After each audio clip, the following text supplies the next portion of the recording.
皆様、ようこそ、Daring City 2020セッションの Pathways to Zero Climate Change and Redesigning Cities。このセッションは、日本時間現在17時、UTC プラス9時から始まる2時間のセッションになります。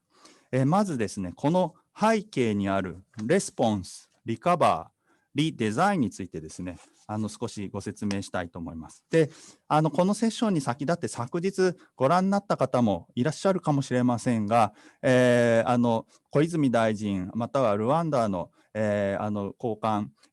さまざまな方が集まって、ハイレベルのセッションを行いました。もうまさに気候の危機に対してどういうふうに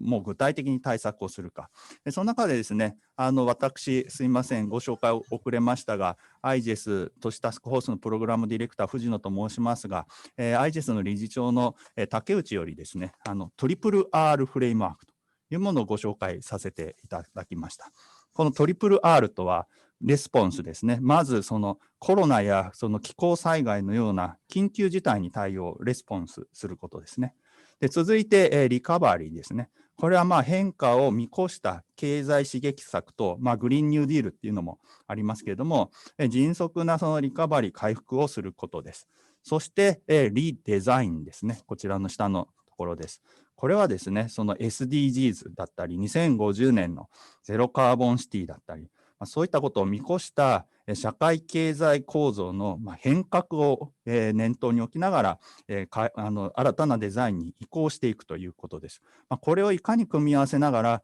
いち早く移行できるかということが今問われている中です。で、このセッションではですね、その中でもそのいち早く変革の担い手になることが期待されている自治体の特に現場でご活躍の方をご紹介して活動を聞いていきます。で、2時間のセッションですけど、まず今私がこのイントロダクションをやってます。で、続いてですね、今回の主催者である環境省の杉本さんから全体のフレームワークのプレゼンテーション、そして今年10月に市長になられたばかりのマハディさんよりですね、ビデオメッセージをいただきます。続きましてパネルディスカッション A の方に移ります。すみません、ちょっと私の8分かける5ですね。5つの自治体の方からご発表いただきます。東京都、豊田市、すみません、これは字が消えちゃってるな。ブリストル市ですね、すみません。それから埼玉市、そして、ルアンプラバン市ですね。皆さんどちらにあるかご存知ですかね。ラオスですね。で、8分ずつ、発表していただいて、その後少しディスカッションをいたします。パネルディスカッション B のところです。こちらは4つの自治体です。京都市、ジャカルタ都、それから川崎市、そしてマンチェスター市の皆さんから8分ずつプレゼンいただいて、また一言ずつ最後ディスカッションしていって、あとどこまで時間残るかですけども、クロージングをさせていただきます。で、これが今その置かれている事態ですね。2015年にパリ協定が結ばれました。ここで2度だったり、さらには2018年の10月の IPCC 特別報告書で 1.5 度というものが出ました。これを受けてですね、今年6月にはUNFCCC 国連気候変動枠組み条約事務局の方が準モーメンタムというものを企画されて、レースゼロというものが大々的に打ち出されました。今、452の都市がこの活動に参加していると。で、今10月ですね、我々が今いるところです。デアリングシティという3週間のICLEIが主催しているイベント、活動で、その中で今発表しています。来月はですね、弊社 IGES の方が ISAP というアジア太平洋を特に中心とした持続可能な取り組みを議論する会議があります。その中で特に11月9日はグリーン&ゼロカーボンシティのセッションをやりますので、もしご関心あればお聞きいただき、11月30日にはプレナリーが行われます。そして来年にはICLEIワールドコングレス、そして、プレコップミランですね。そして11月には1年お待たせしました COP26 グラスゴーで、ここまでにいかにこの野心を上げて、また具体的な活動を持っていけるか、こういうところに今我々はいるということになります。はい、私のイントロはこれで終わりになります。それでは続きまして、フレームワークのプレゼンテーションとして、環境省の杉本さんの方からプレゼンをお願いします。杉本さん、どうぞよろしくお願いいたします。Thank you, Fujino-san. My name is Himoto from the Environment. I'm very glad to be here to share our outcome of the online platform, and also would like to share our effort or contribution to the decarbonization for the city level. This is the content of my presentation. So today we have 6 topics briefly. Let me introduce the first for the online platform for Redesign 2020. This is climate action, also environmental policy in the context of the recovery from the coronavirus pandemic. The background is that, as you may know, the COP26 has been postponed to the next year. And then our minister, Mr. Koizumi, proposed to the UNFCCC to set the opportunity for sharing the information and also know-how experience of the green recovery for the COVID-19 issues, as well as keeping the momentum for the climate actions. Then the purpose of this platform is to share the information among countries on efforts to address environmental degradations and climate change in the recovery from the coronavirus pandemic. And also this could be creating the opportunity for an online ministerial dialogue to help enhance continued exchange of the opinion among countries. This online ministerial dialogue was held in September 3, hosted by Japan and UNFCCC Secretariat. All UNFCCC parties are invited to this meeting. And then we also launched an online platform for information sharing, supported by the IGES. Actually, this platform meeting was successful as an online meeting. In total, 46 countries, ministers and vice ministers attended this meeting and also shared each country's actions to achieve the meeting objective, promoting the international solidarity and also maintaining the momentum of the climate actions. As you may see on the center, opening remarks was done by the co-host, Ms. Patricia Espinoza, UNFCCC Executive Secretary, and also our Minister, Mr. Koizumi. And also UN Secretary General also kindly provided the video message to this meeting. This is the outcome of the meeting. The key contents is the key message from the Minister, Mr. Koizumi, is the importance of the 3 transitions for redesigning socio-economic system, namely decarbonized society and decentralized society, is a key to keep or make the sustainable recovery from the COVID-19. And then the key discussion is to, like this, sharing the will and also action against the coronavirus pandemic and climate change could contribute to the strengthening the international solidarity and also momentum for climate action, and also the needs for technological innovation and its social implementation, like hydrogen and also ammonia produced by the renewable energy, and also CCUS. Such kind of the new technologies can be applied to under this new normal. Each country's actions, such as the climate actions, not only the climate actions, but energy, transport, urban planning, adaptation measures, in many areas, many countries consider to sustainable recovery from COVID-19. So this kind of synergy is the key. And also not only the state actors, but non-state actors like a local government. Today, we see many participants from local governments. They are the key stakeholders for this effort. And the platform website to share the knowledge for plan from the pandemic and also climate change.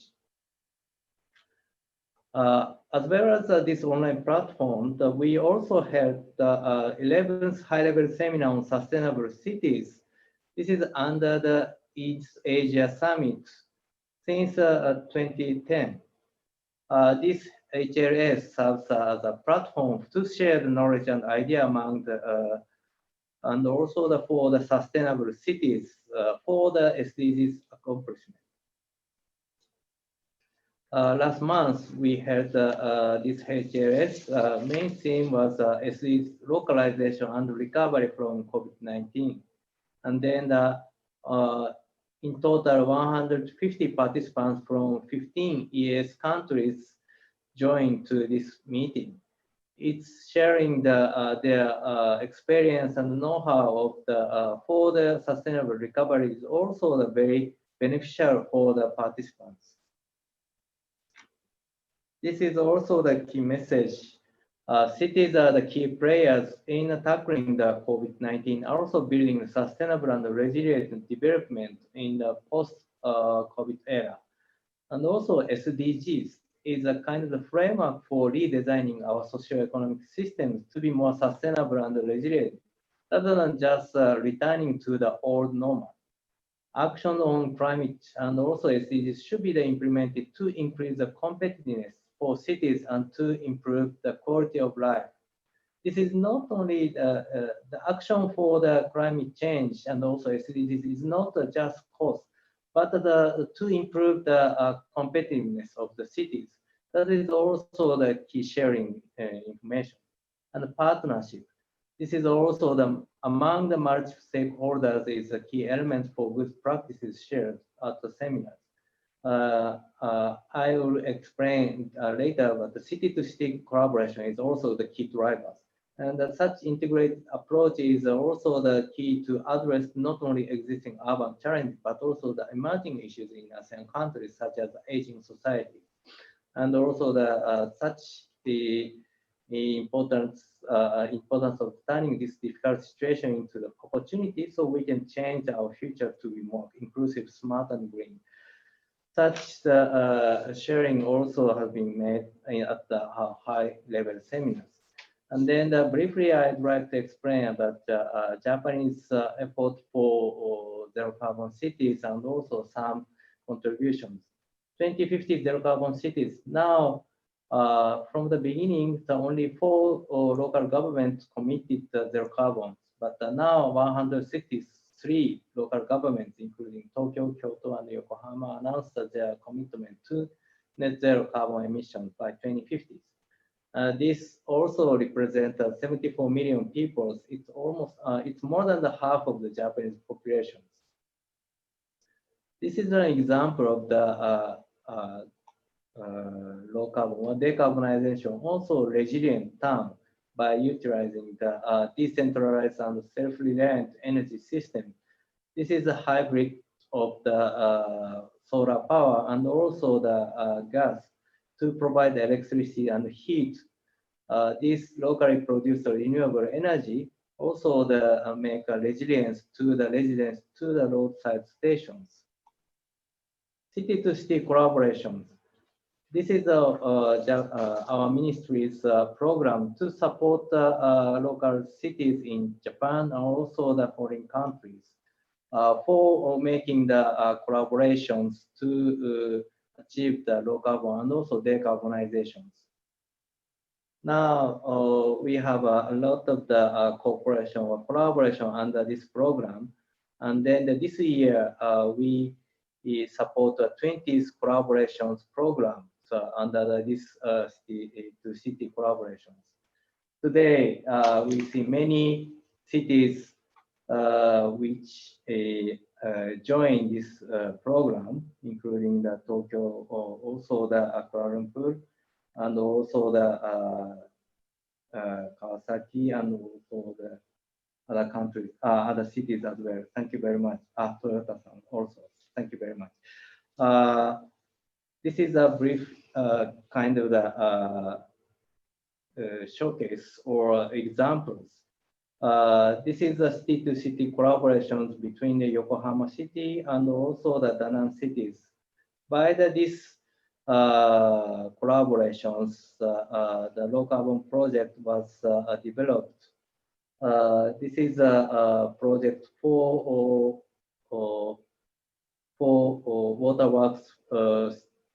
project. This introduce energy efficient devices for the waterworks. Lastly, we'd like to introduce a new initiative or new events.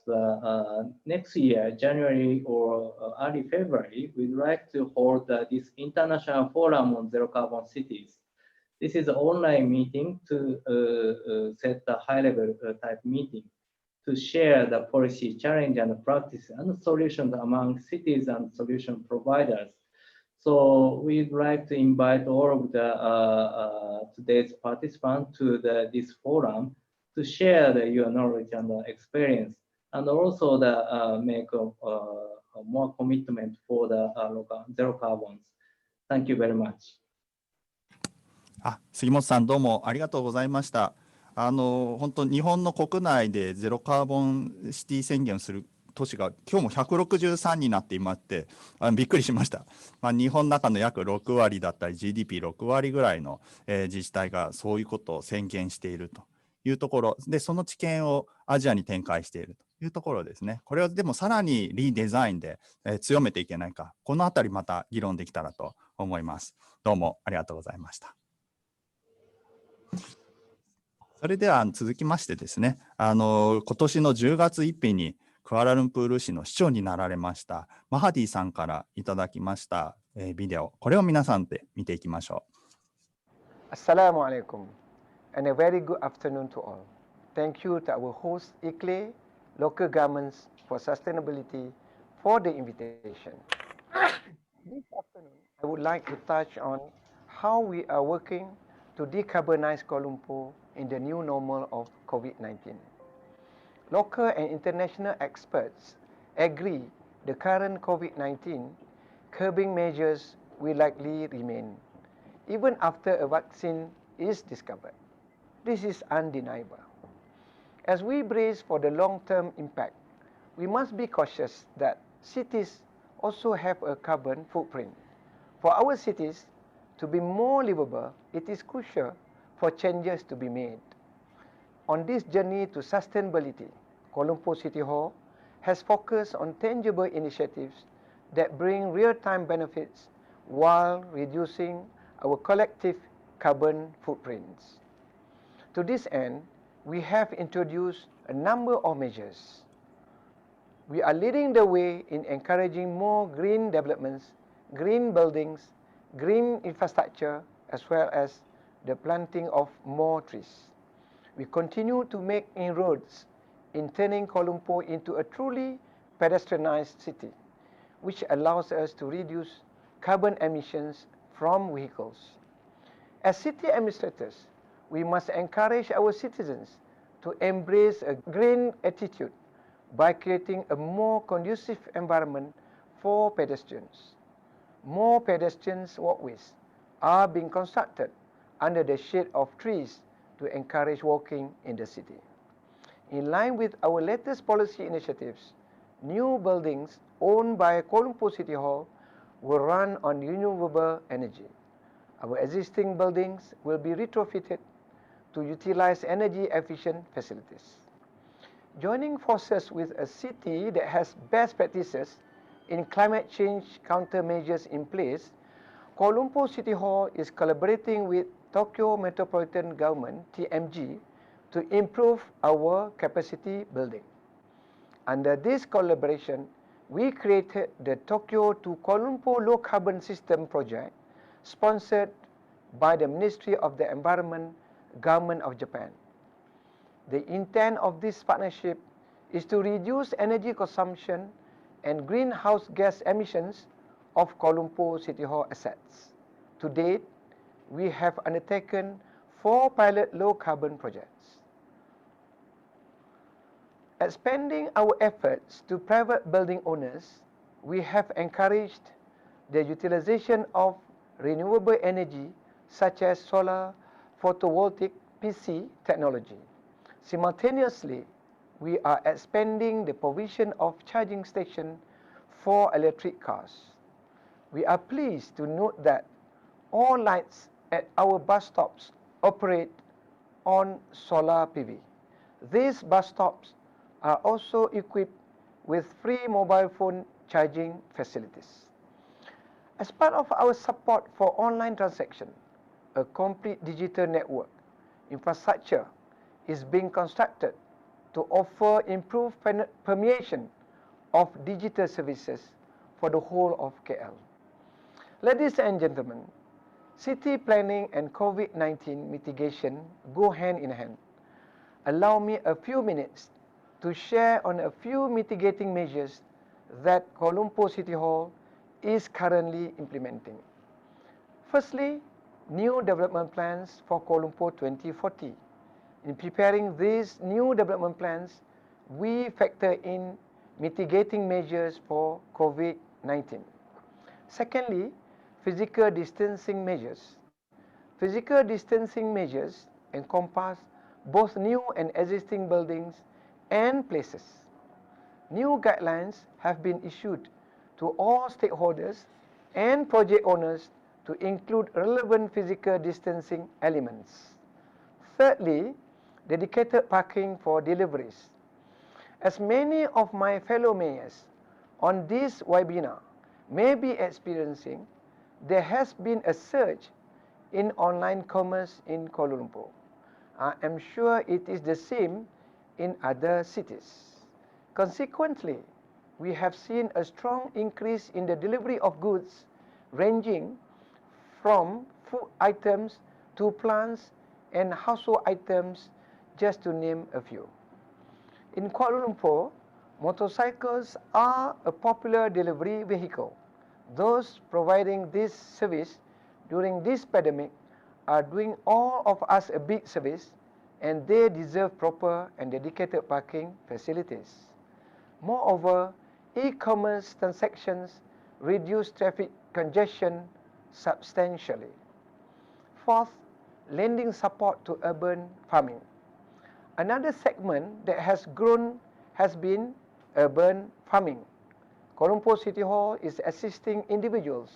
and non-governmental associations in this area by offering ex-mining ponds and electrical transmission reserves as spots for urban farming. Sixth,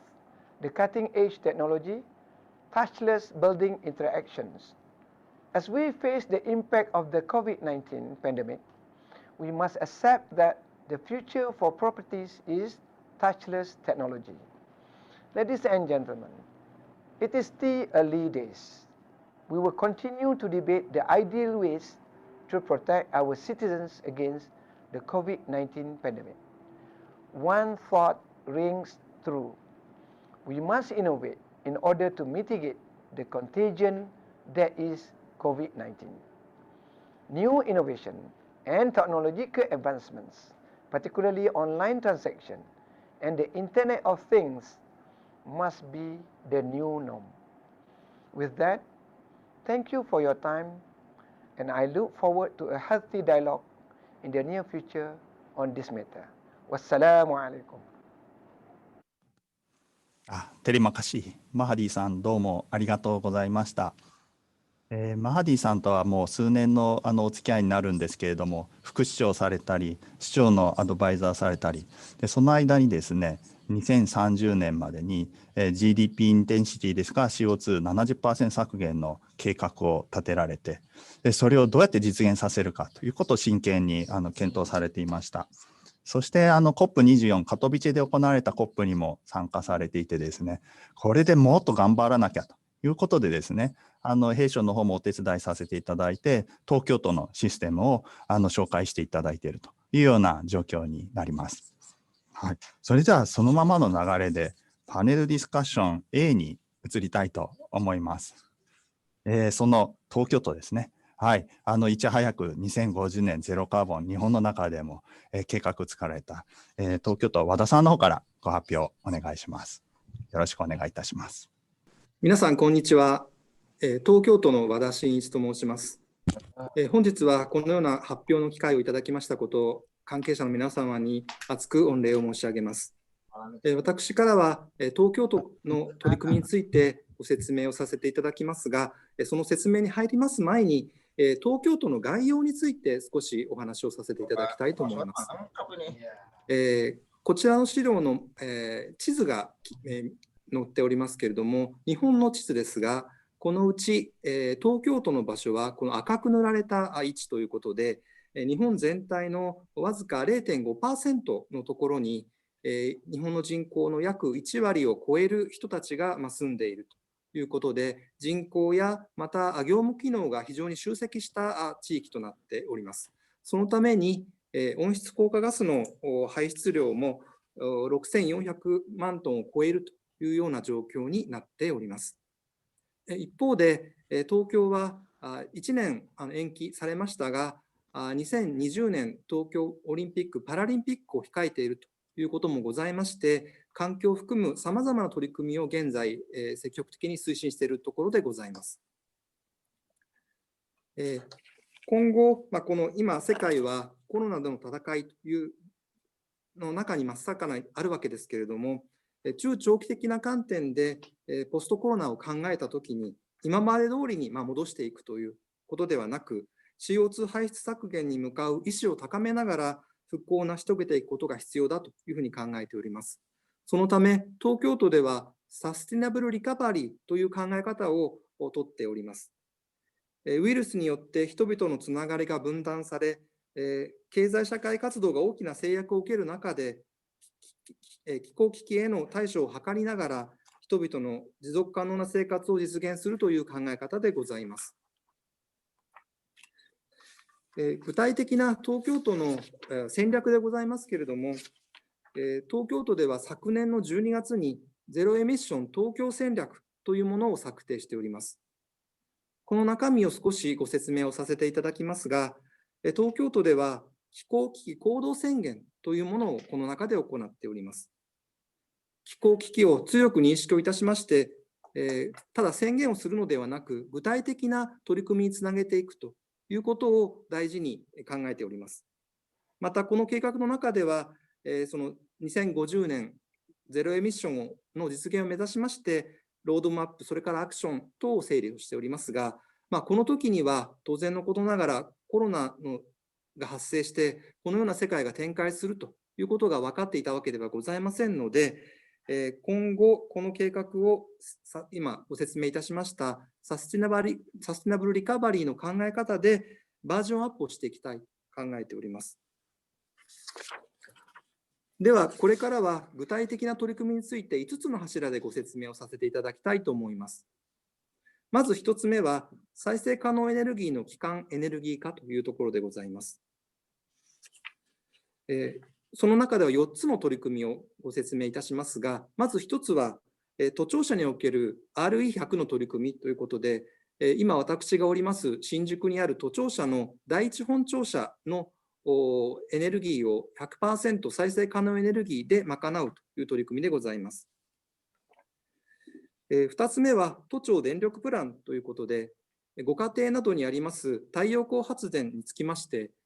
固定価格買取制度が終了したご家庭を対象といたしまして、その発電したものを東京都が買い取りまして、東京都の学校などの身近な施設に提供するという取り組みでございます。それから3つ目は、自家消費プランというものでございまして、ご家庭へ太陽光パネルですとか、蓄電池の設置を支援をするということで、各家庭での自家消費を推進するような取り組みでございます。それから、再エネ電気のグループ購入キャンペーンということで、家庭や小規模な事業者の方を対象にまとまってみんなで再生可能エネルギーを導入できるようなプランも用意をしておりまして、現在東京都だけに限らず東京の周辺の自治体とも連携をしながら取り組んでいるところでございます。次は、水素エネルギーの普及拡大というところでございまして、ご存知のように水素エネルギーにつきましては、脱炭素社会に向けての重要な鍵になると考えております。現在、東京都では、その普及ですとか、関係機関との連携をしながら技術開発というところに取り組んでおりますが、水素のインフラ、それから、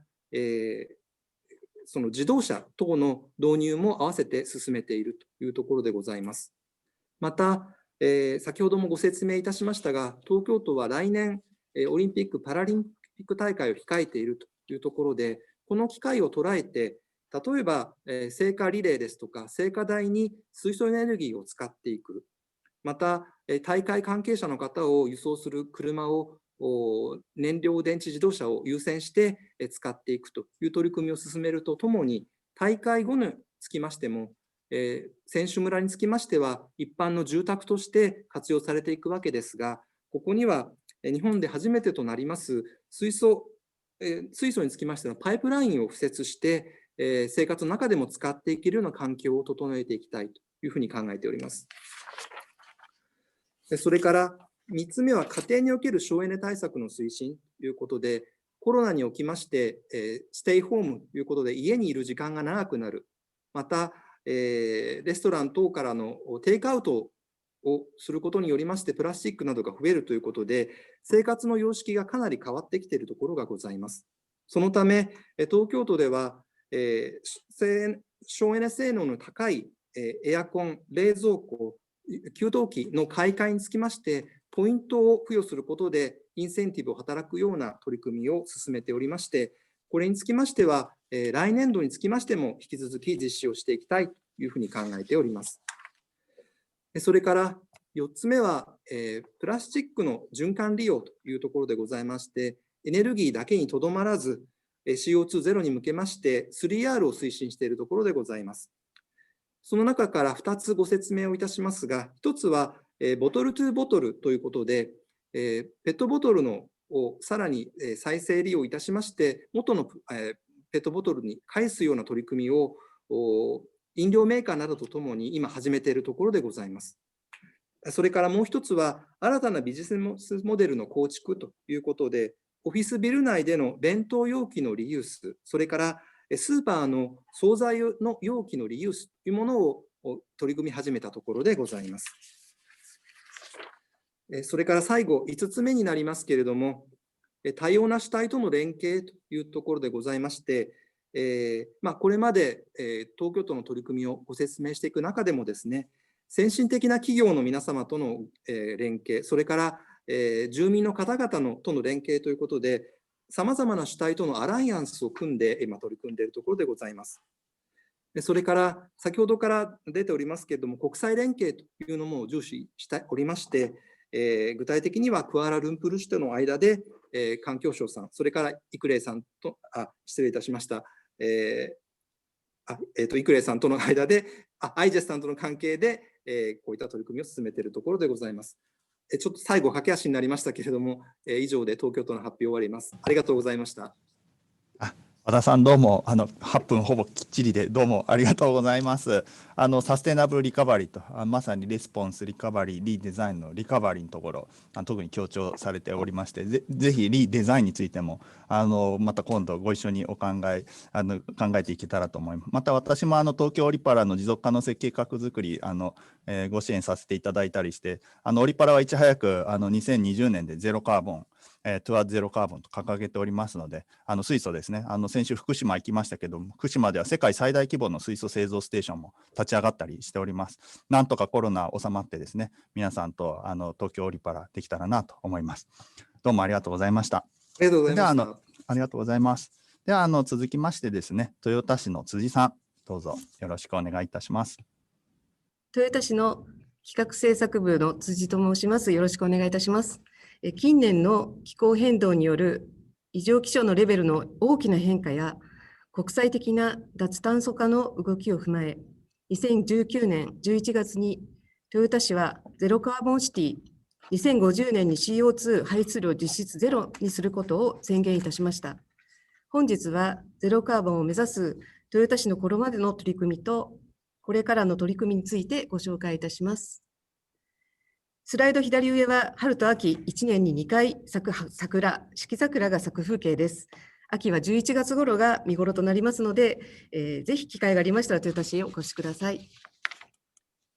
豊田市は人口約42万人、面積約918平方キロメートルの町です。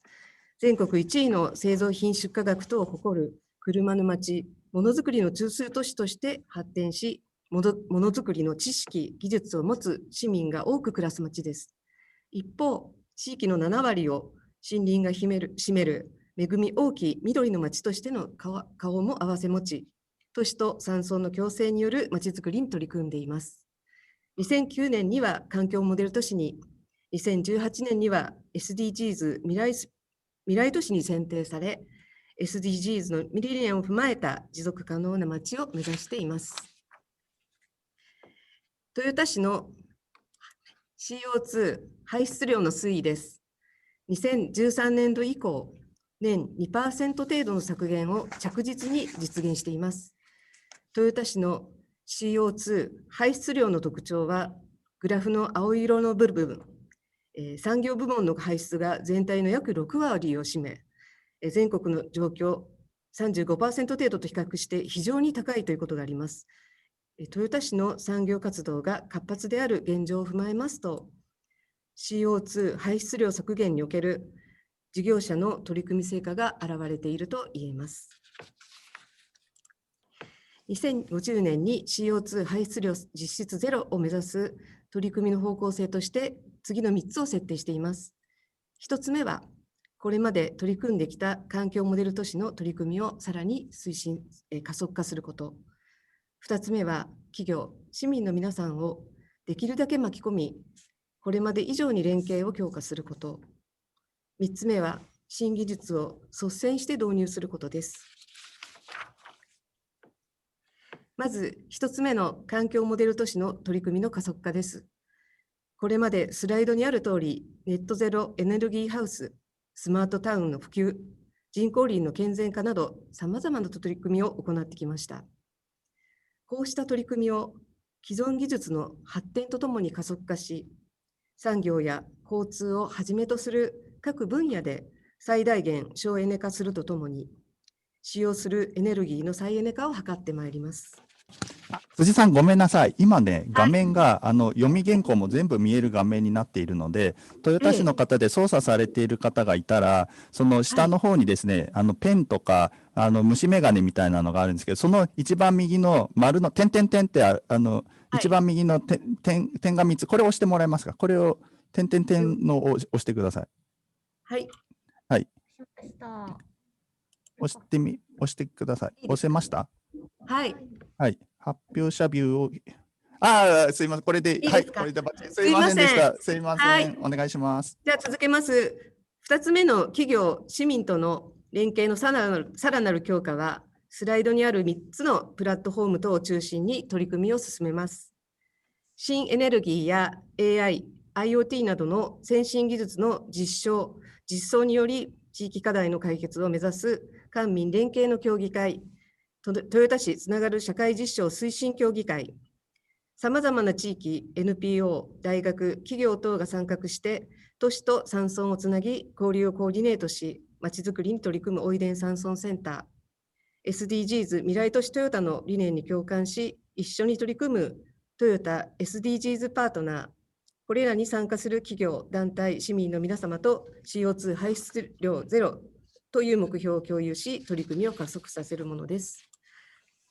3つ目の新技術の活用は、今後の劇的な技術革新が CO2 排出量ゼロを実現する鍵を握っていると考え、新技術と率先して導入するものです。そのため、さまざまな企業や大学に豊田市を実証フィールドとして積極的に提供しています。スライドは、先ほど説明した豊田市つながる社会実証推進協議会でのさまざまな実証の取り組みの紹介となります。なお、企業等との新たなイノベーション創出の促進や人材育成を進める拠点として市が設置したものづくり創造拠点先端において、先日マグネシウムから水素を取り出す仕組みが発明され、豊田市が特許を取得いたしました。CO2 の出ない水素の製造方法であり、活用の可能性を感じています。ただいま説明いたしました3つの取り組みにより、環境モデル都市の目標である CO2 排出量の 70% 削減を着実に進め、CO2 フリー水素や CCUS などの技術革新によって、さらに 30% 削減することで、CO2 排出量実質ゼロカーボンを達成できると考えています。さて、私たち自治体の取り組みの成果は、市内にとどまらず、市外にも大きく波及するものと考えています。例えば、本市においては、市内の自動車メーカーが PHV や EV、FCV などの多くの次世代自動車を製造し、国内外へ販売しております。この次世代自動車は、防災機能も備えており、災害時には車1台で一般家庭の4日分程度の電気を発電・供給することができます。そのため、こうした次世代自動車が普及することは、国内外の CO2 排出量の削減につながり、合わせて防災機能の向上に貢献することになると考え、桜プロジェクトという呼び名で、外部給電機能を搭載した次世代自動車の普及に取り組んでいます。近年、台風をはじめとする自然災害が激甚化し、今後も大規模停電の復旧にかなりの時間を要する事例が発生しています。加えて、新型コロナウイルス感染拡大防止の観点から、災害時に在宅、避難の選択や密を避ける避難所運営への対応が求められています。このような背景を踏まえて、外部給電機能を社会全体で有効活用する仕組みを構築するため、増やす、つなぐ、使えるをキーワードに、多様なステークホルダーと連携し、桜プロジェクトの取り組みを拡充することとしました。この桜プロジェクトが豊田市をきっかけとして日本全国に、全世界に広がっていくことを期待しています。豊田市の報告は以上となりますが、最後に告知をさせてください。2021年3月6日に、シンク SDGs カンファレンス in トヨタ2021と題する国際会議をオンラインで開催します。ウィズコロナ、アフターコロナについてもさまざまな方にお話しいただきますので、ぜひ注目していただけたらと思います。どうもありがとうございました。辻さん、どうもありがとうございました。途中失礼いたしました。はい。3月6日、ぜひ皆さんご参加ください。トヨタやっぱり交通、車の活動もありますけれども、あと意外とトヨタって森もいっぱいあって、すごい広い地域になっていて、環境省が言っている森里川海をやるのにもすごいいい場所なんじゃないか。そこら辺もバイオダイバーシティも来年大きなトピックありますので、そういったところも含めて展開していっていただけたらなと思って聞きました。どうもありがとうございました。はい。それでは3番目ですけれども、ブリストル市のアレックス・ミンシュルさんですか。アレックス、floor is yours. Good afternoon, and thank you very much for inviting me to speak with you today. It's been very interesting listening to the previous speakers, and I hope to be able to reflect on some of the things that they have said in my presentation. I am Alex Minshall. I am Sustainable City and Climate Change Manager at Bristol City Council. And the city of Bristol lies in the west of the UK in the southwest. And we have a population of about 500,000 people in a city region of about 1.2 million people. I don't have any slides today, so I'll just be speaking, and hopefully that will be okay. And it's a great honor for me to join you today. And it's 8 years since I was last in Tokyo, speaking at a ICLEI event in 2012. And I found I was such a warm welcome in Tokyo that I felt very, very warm about speaking today. So I took up the offer immediately. But I thought it would be useful to reflect on the last 8 years and what the city has done since I spoke about, and we were speaking then very much about our plans for the future. And it's always dangerous to see if your plans have come to fruition, but let me do that now. We heard from the ministry earlier about the outcomes of the Redesign online platform, and I thought that might be a good place to discuss from. So you talked about reducing emissions and decarbonising the city. And since 2012, Bristol has reduced its emissions by about 35% from our energy and transport systems. And some of those things have been due to national measures, and David, my colleague from Manchester, will have benefited from similar things, of renewable energy in the national electricity system. But also some have been about local activities in retrofitting buildings and making our energy and homes and businesses more energy efficient, and reducing energy consumption quite substantially by about 25%. The other strand was around circular economy, and I thought it'd be interesting to think about our waste. And we collect municipal waste from households, and we now recycle we've just achieved the 50% recycling rate. But more importantly, we've been able to reduce the amount of waste until this year, of course. And this year, waste has gone up enormously. And my colleagues from previous cities have spoken about the increases in plastic waste. And we've also seen a big increases in household waste, particularly of glass and of cans at home. So we think maybe people are not going out for their entertainment, but having their entertainment at home a little bit more. And so we've seen a big increase in that waste stream, but it's mainly just reassigning the waste to different types of things.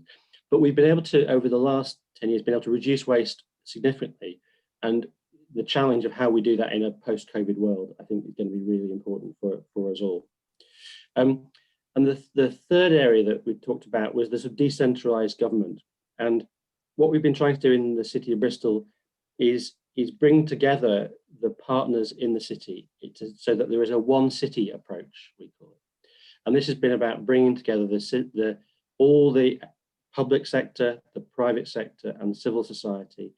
to take a one city approach to big and challenging problems. And one of those problems is obviously climate change. And we've set ourselves some very ambitious goals for carbon reduction and also climate resilience. Our aim is to be carbon neutral by 2030. It's probably an impossible task, but one that we are going to try very hard to achieve and fail probably. But the closer we can get to it, the better. It's an interesting challenge for a municipality. And that means moving away from our gas and diesel and petrol generations. But what we've seen from COVID is that, and we have a program around that, but what we've seen from COVID is that it's taught us maybe 3 or 4 things, or highlighted 3 or 4 things. One is we are one world. If ever we needed a thing that showed that we are connected across the globe, so a problem in China becomes a problem everywhere. And climate change is absolutely one of those things. None of us are safe until we are all safe. It's also taught us the importance of our local environment. So when people have been restricted to their local homes and environments, they valued the green space, the open space, the public spaces they've been able to enjoy outside of their apartments or their homes. And that's been really important about changing the way we think about ensuring that everybody in the city has green space, has open space, and is able to have a nice environment where they live and access goods and services locally. So these are some principles that are, the 10-minute city or whatever that we've been talking about for many years, but it's become understood by everybody in the city now because it's become completely obvious to many people. And the other area is the importance of the capacity of our communities to respond to challenges. And we've seen that depth of response from communities, be they rich or poor, coming together to solve and support each other. So as we move forward, we're trying to do a number of things with our climate strategy. And technically, we have many of the things that we have from Toyota City, and we've heard from Tokyo itself. The technological solutions are often the same, but our approach now is we've brought forward in the COVID response 5 years of transport initiatives into 1 year. And some of those are temporary measures about promoting cycling and walking to cope with the immediate challenge of using public transport. And we've been able to do things that, were in my colleagues' dreams, and they've been able to suddenly do them. And that's been really helpful. So we've accelerated those immediate plans, and we have the public support, mostly the public support for those changes. And then we've also been able to build the case for some strategic investment in our transport infrastructure. We're also developing an energy partnership with the private sector to invest approximately £1 billion of resources into energy systems in the city, so heat networks, renewables, etc. We're busy retrofitting homes, and we've accelerated that work in post-COVID, and developing training programs for people to be able to shift into those, to expand the construction sector, to be able to respond to that increased demand for home retrofitting, home improvements that will make them more energy efficient. And we're also investing in local green spaces and ensuring that everybody has access to those, and trying to find ways of squeezing, we're not as dense as Tokyo, but we're trying to find ways of squeezing little bits of green space into a very dense city. So that's some of the things that we've done in response. We've accelerated and we've changed slightly our strategies, but hopefully that's been useful, and I really look forward to hearing the rest of your deliberations today. Thank you very much for your time. Thank you very much, Alex さん。日本語に戻ります。ブリストルはですね、本当にいち早く気候変動の取り組みをされていまして、また弊社もサポートしているボランタリーローカルレビュー、SDGs のですね、進捗評価点検を自治体でもやるというのもですね、いち早くブリストル大学と共同でやられています。今のお話を伺ってですね、やっぱ気候変動対策を、地道に足元からやっているところは COVID の対策もコミュニティの力をですねさらにつけながら、または住宅のレトロフィット、省エネ改修っていうのとうまく組み合わせて対策を取ってるって、かなり重なるところもあるんだなというふうな学びが私にもありました。アレックスさん、どうもありがとうございました。それではこのパネルディスカッション、そうですね、次は4番目ですね。埼玉市の、浜崎さん、よろしくお願いいたします。はい、皆さんすみません、聞こえますか？大変失礼しました。よろしくお願いします。はい、皆さんこんにちは。埼玉市未来都市推進部の浜崎と言います。本日はパネルディスカッションの、参加する機会をいただきまして感謝申し上げます。本当にありがとうございます。それでは埼玉市における脱炭素化に向けた取り組みを紹介させていただきますが、まず最初に私ども埼玉市の概要を簡単にご紹介させていただきます。埼玉市は東京都心部から北側30キロ圏内に位置しておりまして、新幹線6路線をはじめ交通のネットワークが充実していることから東日本の中枢都市として東日本における人、物、情報の交流拠点となっております。今では人口132万人を超えまして日本で9番目に大きな都市へと成長をしております。埼玉市は市民一人一人が幸せを実感できる都市の実現を目指しておりまして誰一人取り残さないという SDGs の理念と方向性をいつにしているところでございます。東日本の都市との経済面での連携やさいたま市の副都心の一つとして位置づけられております浦和美園地区というところを中心としましたスマートシティの取り組みなど SDGs 推進に向けたポテンシャルの高さが認められまして2019年7月には国から SDGs 未来都市に選定をされました。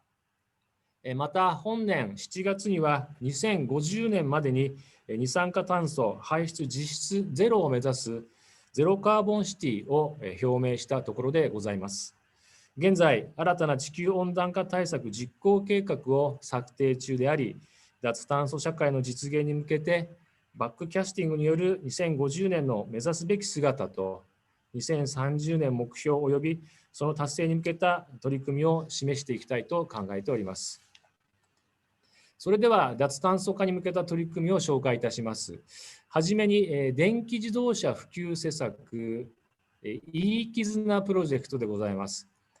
さいたま市では2009年から持続可能な低炭素社会を目指し、国内の主要自動車メーカーを中心とする9つの会社といい絆プロジェクト協定を締結し、官民連携による次世代自動車の普及に取り組んでおります。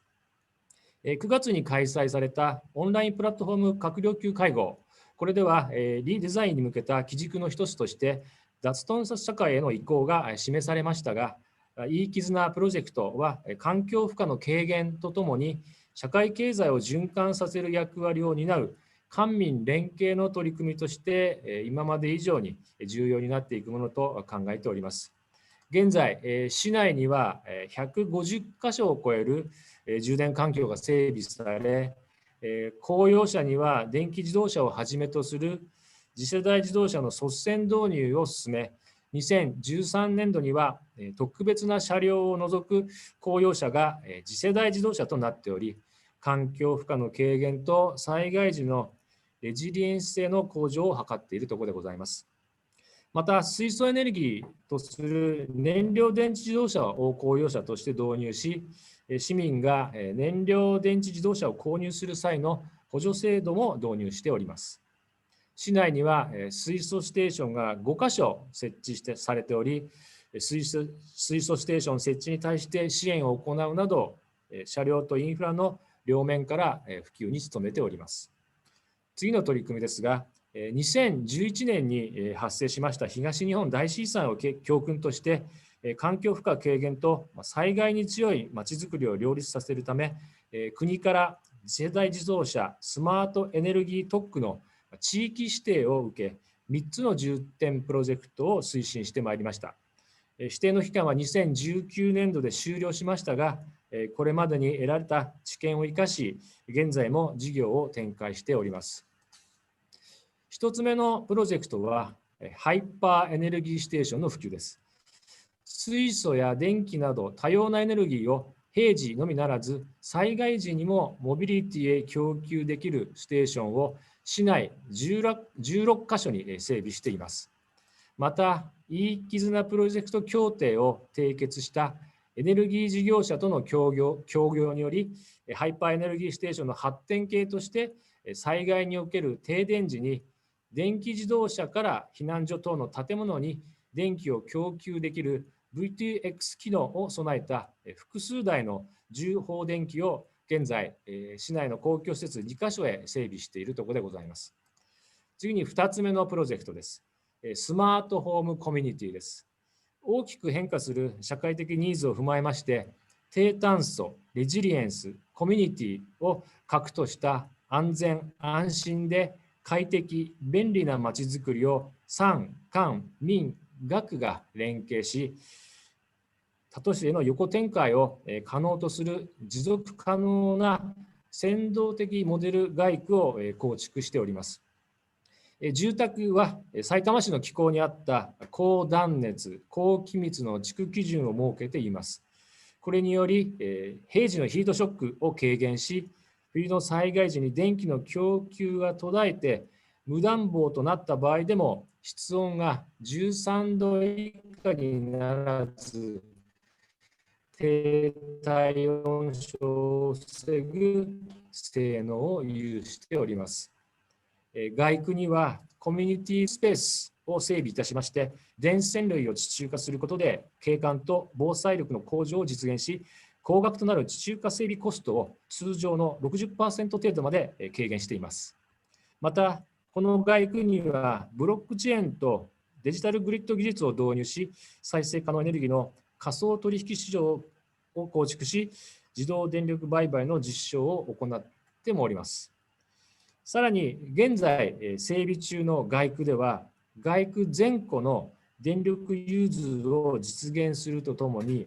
街区内の再生可能エネルギーを定置式蓄電池と2台の電気自動車でコントロールすることで、停電時の電力供給が継続できるだけでなく、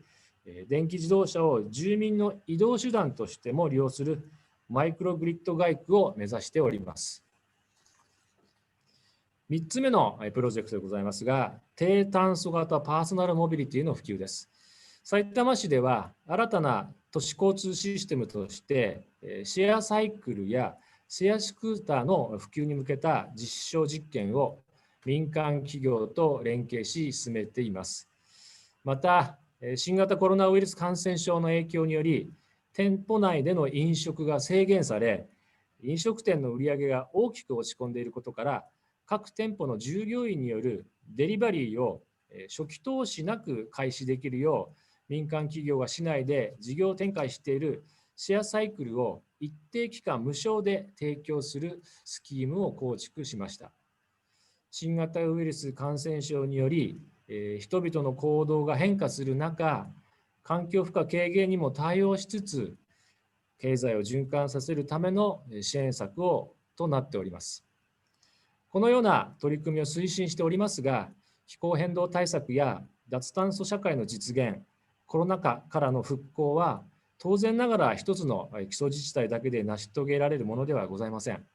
国内外の都市が連携し、知見を共有するとともに、お互いに足りない部分を補完することが大変重要だと考えております。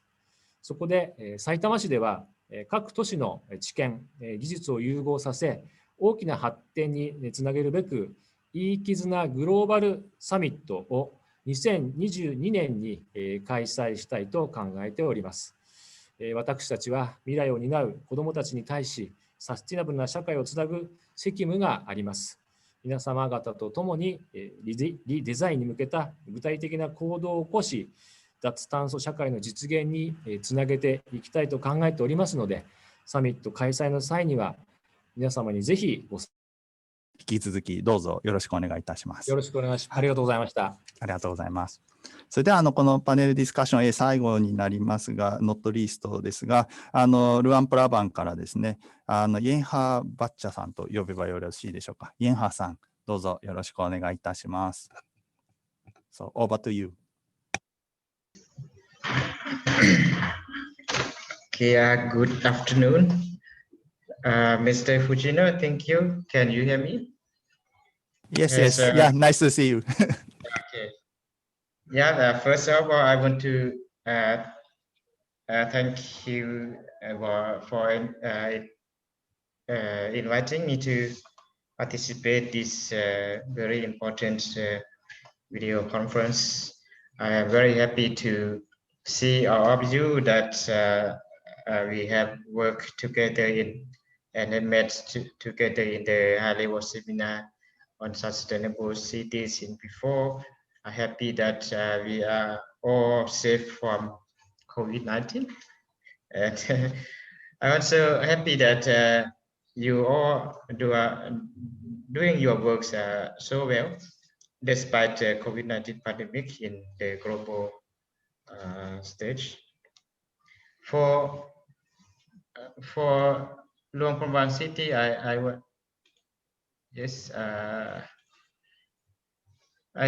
I just have a short presentation what we are doing in my city during the COVID-19 pandemic. Yes, as many of you already know, Luang Prabang City is one of the city that located in the northern parts of Laos. It is the heritage sites that serving for the central administrations, transportation institutions in the northern parts of Laos. I have this slide to show that what are the socio-economic systems in the city before I go to the COVID-19 pandemics affecting to the socio-economic. So like you see in the slides, there are three main sectors in terms of economy. Actually, in the past 5 years, the economy in the cities developed quite well. GDP per capita more than 2,000 USD per person. it's quite low, but if compared to the another city in Laos, it's quite, it seems to be good. So for the first main pillar of economic in the city is tourism and service, because it is the World Heritage Site and it is the connection point for the northern part of Laos. The second sector in terms of economy is agriculture, because most of the areas and villages and people, they are still rely on agriculture production for internal consumption and export. If the remaining is industry and local production, which covers about 18% of GDP. So, yeah, I want to go to detail information for you about what COVID-19 affects to my city. Actually, there is no any certain survey that what and how COVID-19 affects the socio-economic in my city yet. But in my point of view, in terms of government, in terms of government's view, so I can summarize to you that there are some affecting from the COVID-19 to the city, such as the first one is like maybe in your country also, like my city, COVID-19 is affecting to almost every areas and everyone. The slowdown and the uncertainty of economic growth and the change of people mind, people living styles, and people connecting. My cities have many workers, Lao people return from other countries, especially from Thai country. From March until now, still have many workers who return to the other countries. Tourism sectors is directly affected from the country around now. Hotels, casino, tourist destinations, and other services that related to the tourism are mostly empty and quiet. Residents who are relying on tourism are the most have suffered because they had to change their jobs, their careers, and they have big impact in terms of income. So that's the main affected that we can summarize in until now. So in the next, what we should do, like the words that you write in the title of the meeting today is responding, recovering, and redesigning. So yeah, what we do and what we are doing now, including like the most important is we should strictly implementing the measures from the central and local government, and definitely maintaining the political stability and social security. That's very important. Meanwhile, we now consider the advantages of the local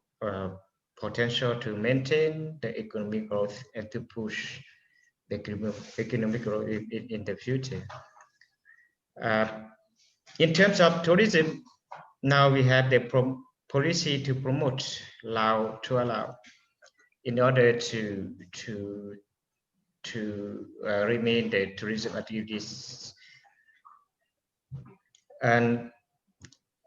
in another side, we also prioritizing the development of agriculture sectors because these things we ensure the local consumption and exports. Promoting small medium enterprise, this the also the important policy from the central government. And maintaining the environment protection, be prepared for the natural disasters. The final plan is be maintaining the international cooperation, and the most important thing that we consider smart city solution will be the good and the only thing that we can solve the problems of COVID-19 crisis. There are many projects in terms of smart city and that are occurring in my city. Now we have projects from ADB. The funds are not still not fit now, but it's the projects that we will do in the next times in the city. So that's all what I can say for you today. So if you have any questions, we can talk. Thank you.コープチャイ、Thank you very much, インハさん。どうもありがとうございました。はい、本当にこの COVID 対応で、特にラオス、ルアンパラバンは、古都ですよね。ある種京都のようなところです。本当に大変なことになっているかもしれませんが、その中でもやっぱり現地を大事にするリデザインプランというのを出されていたなと思って見させていただいておりました。少し時間は押しておりますけれどもですね、リデザインっていうまたさらに先のところに向かう中で、各自治体の皆さんが抱えている挑戦とかですね、どういう支援が必要なんだろうか、ちょっと一言ずつで恐縮なんですけれども、和田さんの方からサステナブルリカバリーありましたけど、さらにリデザインに行くための次のステップっていうか鍵っていうか、または抱えている課題、ちょっと一言だけそれぞれ和田さんいかがでしょうか。はい、すみません、失礼いたしました。ですね、まだ東京都自体もこのコロナ後の部分というのはなかなか整理できてないところがございまして、今ちょっとこの段階で具体的に申し上げるのはなかなか難しいんですけれども、やっぱり東京都としましては、ある意味多くの方の協力と共感というものを広げていかなければ、なかなかその2050年ゼロエミッションというのは達成できないというふうに考えておりますので、そういう意味ではできるだけ多くの方、市民ですとかの方ですとか、企業の方とか、多くの関係者の方々の協力を得ながら前に進める施策というものをもっと広げていくべきかなというふうに考えているところでございます。以上でございます。どうもありがとうございます。本当に1000万都民が協力と共感、私も都民ですけれども、はい、ぜひ一緒に行けたらと思います。続きまして辻さん、豊田市辻さんいかがでしょうか。はい、ありがとうございます。やはりこちらもコロナの状況を今考えながら、その後どうなっていくのかということを本当にみんなで考えるという、一緒になってこの先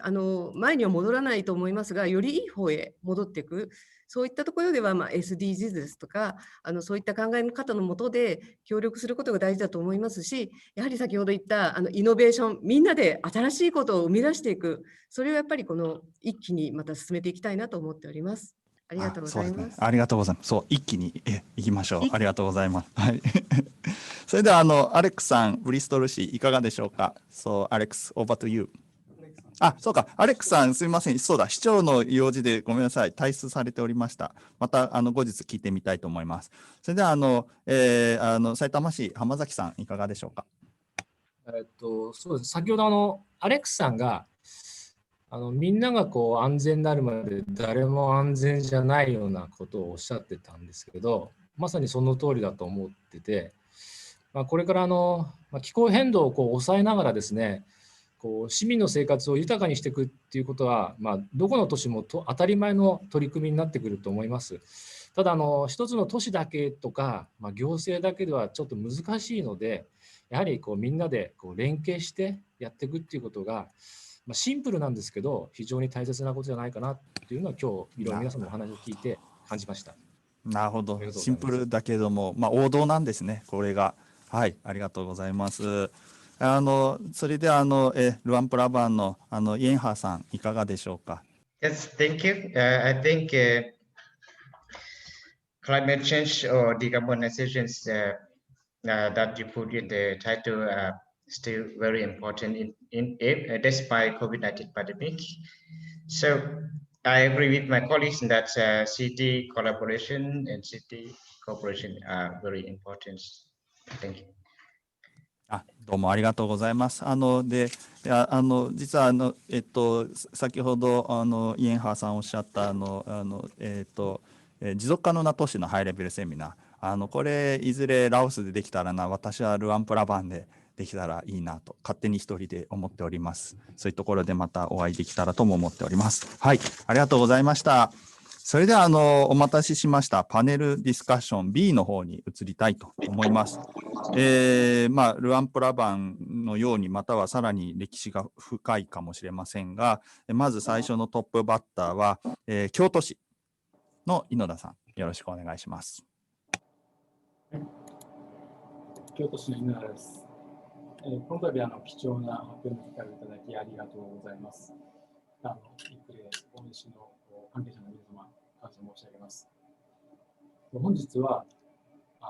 1.5 度に向けた京都市の挑戦ということで、本市の取り組みについてご説明をさせていただきます。まず京都市の概要についてです。資料に書いてます、1000年を超えて都市の機能、継承、発展、今の飯野様からもご説明いただきました。現在の我が国の首都東京ですけれども、それ以前、約1000年にわたって我が国の中心であったのが京都です。現在も146万人が暮らす大都市であります。都市の特徴はたくさんありますが、資料に書いてますように、意外に思われるかもしれませんが、地域の4分の3が森林となっています。また、38の大学、短期大学がありまして、人口の 10% が学生という大学の町、学生の町でもあります。京都市の温暖化対策の歩みということですが、本格指導はそこに書いてます。やっぱり1997年の COP3 です。京都市で開催をさせていただきましたのが大きな契機となりまして、翌年の1998年には市役所の中に地球環境政策課という部署が29名で発足しています。その後2004年に温暖化対策に特化した条例を制定をしていますし、さまざまな取り組みを進めております。最近の一番大きなトピックスは昨年5月に開催をさせていただきました IPCC の総会、そこのシンポジウムで京都市長、小岡市長が2050年 CO2 排出処理ゼロを目指すという覚悟を表明をいたしました。これにつきましては、後ほどまたご説明をさせていただきます。COP3 を契機に始まった京都市の温暖化対策ですが、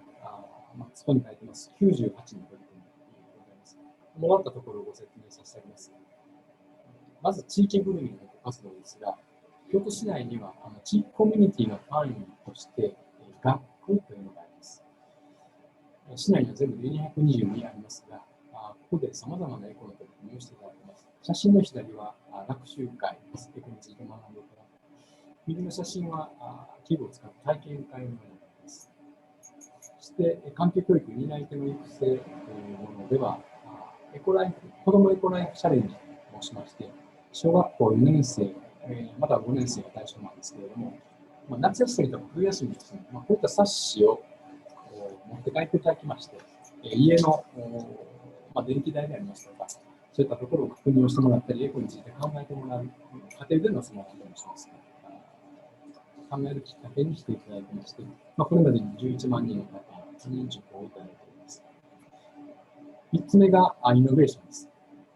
京都市内、先ほど申しました大学たくさんありますが、研究機関や企業も出席をしております。そこでの環境技術の開発を京都市としても支援をしております。4番目がパートナーシップによる取り組みでして、市民、事業者、環境団体で構成していますプラットフォーム、都のアジェンダ21フォーラムというのがあります。そこでの社会実験から環境マネジメントシステム KES というのが生まれたり、あと家電製品のですね、省エネ鍋、これもそこから生まれまして、全国に対応しているという取り組みになっております。これらの取り組みによります温室効果ガスの排出状況ですが、京都市の直近の数字で言いますと、2018年638万トン、これは基準年度に比べて 18.5% の削減となっています。今の条例計画目標が2020年、マイナス 25% ですので、そこに向けては、さらなる努力と申しますか、取り組みが必要という状況にはなっております。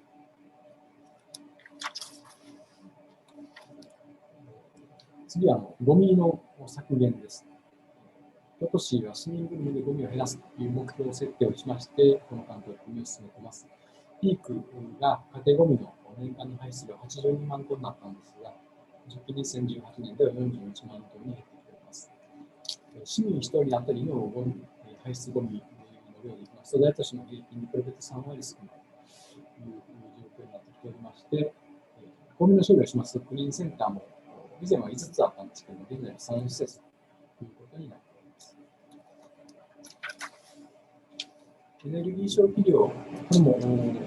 97年のピークだったんですが、そこから 28% の減となっています。人口はこの時が147万人、今146万人でほぼ横ばいですし、観光客は増えとるんですけれども、それでもエネルギー消費量が減ってきているという状況です。市内の再エネ設置促進、我々として支援をしておりますんですけれども、増えてきております。ただ、量としてはもっと増やしていかなければならないという状況にはなってきております。京都市内の気候変動の影響です。昨年我々、気候危機という市民新聞特集号を発行しております。その契機となったのが、平成30年の2つの災害です。30年7月豪雨、増水した鴨川の写真をしておりますが、4日間にわたって大雨警報が出続けているという状況の中で、市内大変な状況になっていました。またそれに続いて、9月に台風21号が通過をしていきまして、山間部は本当にもう大変な倒木の状況でした。その上が右の写真です。嵐山の渡月橋の欄干が倒れている写真を載せさせていただきます。また熱中症もたくさんの方が救急車で搬送されたという状況になっています。気候危機を実感する1年だったなと思っております。もう一つの危機のコロナの状況です。京都市では新型コロナウイルス感染症対策本部というのを設置をしまして、午前中を挙げた取り組みをしております。例を申しますと、9月は感染予防徹底月間ということで、いくつも取り組みをしてますが、象徴的なものがあそこに書いてます。店舗クラスター拡大防止対策指導チーム。これも京都市の部長級課長級の職員のチームを組みまして、クラスターなんかが発生しました店舗に行きまして、業種ごとのガイドラインを守ってもらうということを個別にお願いをして回ってということを、出るたびに行くということをやっております。感染状況は7月から第2波ですね、8月に増えたんですけれども、9月、10月になってきております。観光の影響ですけれども、5月は宿泊客数前年比 97% 減のものが少し戻ってきているという状況になっております。この間の温暖化対策の取り組みです。先ほど申しました、昨年5月の IPCC の総会で、パリ協定を支えるガイドラインが採択をされました。我々としましては IPCC 京都ガイドラインというふうに呼んでいただきたいということで呼びかけをさせていただきます。この時に合わせて開催をいたしました記念シンポジウムにおきまして、角川市長が CO2 排出消費ゼロを目指すということを表明いたしましたし、その時のですね、参加者の方に登壇をいただいて、1.5度を目指し京都アピールというのを発信をさせていただいております。京都市の挑戦ということで、2050年ゼロを目指す。持続可能で豊かな京都を目指すということで、SDGs と目標が重なりますので、カラーホイールを使わせていただいています。この宣言にあたっての3つの決意、これは角川市長が説明をしている内容ですが、現在に意見をして南に対する責任を果たす。京都議定書採択の地域局の役割を果たす。宣言した以上は達成に向けて覚悟を持って取り組みましょうという3つの決意というのを我々も共有いたしております。宣言後のこの1年半の取り組みですが、先ほど話もありましたが、市役所だけで達成ができませんので、市民事業者の方々と協力するということで、今やっておりますのが条例の改正です。環境審議会での議論、ここには学識の方でありますとか、経済界からも入っていただきますので、そこでの議論でパブリックメント、来月には司会に提案をしたいと思っています。改正のポイント右に書いておりますように、2050を条例に影響するということを考えております。また理念の追記でありますとか、条例で定める必要があります義務規定の見直しなんかも考えております。改正後の条例につきましては、通称ですけれども、今年ゼロカーボン条例というふうに呼びたいというふうに考えております。条例と合わせてもう一つ考えております、検討しておりますのが計画です。これは具体的な取り組みを取りまとめたもので、2021年から2030年の10年間に何をするかということを今検討しています。達成するためにはライフスタイル、ビジネス、エネルギー、モビリティの転換を図っていこうということで、取り組みごとに目標数値を定めて、CO2 につきましてはその10年間で 45% 以上の削減、再エネ 35% を実現したいと思っています。取り組み例を2つそこに記載しております。今も京都市内で建築物2000平米以上建てようと思うと、再エネ設置義務というのを協力お願いをしているんですけれども、それを300平米以上に拡大いたします。また特定事業者、これも大企業ですけれども、削減目標、今は 1% から 3% 両仕事にお願いをしていますが、これの引き上げを検討しています。こういった取り組みを通じまして、危機感と目標、京都の取り組みについて共有した上で、2050年ゼロを目指していきたいということで、京都市として取り組みを進めております。以上でございます。井野田さん、どうもありがとうございました。まさにゼロカーボン条例ですね。これで本当に京都議定書が生まれた地、京都でいち早くゼロにしていただきたいと思います。どうもありがとうございました。はい、続きましてですね、正式名称はジャカルタ首都特別州ですか。ユリ・ハルトノさんですかね。はい、どうぞよろしくお願いいたします。Yuli, silakan. Masih di mute kayaknya, Pak. Masih di mute. Ya, silakan. Silakan, Pak. Terima kasih kepada Bapak-Bapak semua. Saya berasal dari Provinsi DKI Jakarta, Yuli Hartono, mewakili Bapak Gubernur, akan menyampaikan kemajuan daripada kegiatan-kegiatan yang sudah dilakukan teman-teman di jaring ICLEI di Kota Jakarta. Baik, Bapak-Bapak, Ibu sekalian. Sebentar, Pak. Good afternoon, everyone. My name is Yuli Hartono from Jakarta City Government. I'm representative of Jakarta City. On behalf of my governor, I will deliver presentation about the achievement of Jakarta City. Thank you. Sebagai upaya menjalankan komitmen untuk mengurangi gas rumah kaca,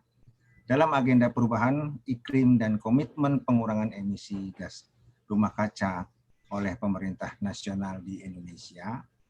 yang tertuang dalam National Determined Contribusi pemerintah Provinsi DKI Jakarta telah mengeluarkan peraturan Gubernur nomor 131 tahun 2012 tentang kegiatan rencana aksi daerah penurunan emisi gas rumah kaca di DKI Jakarta dan berkomitmen untuk berkontribusi menurunkan emisi gas rumah kaca mencapai 30% di tahun 2030. The government of Jakarta issued the Governor Decree number 131, 2012 on the Regional Climate Mitigation Action Plan for Jakarta City. This is a commitment of Jakarta City to reduce GHG emission up to 30% by 2030, which is also to contribute to nationally determined contribution of Indonesia.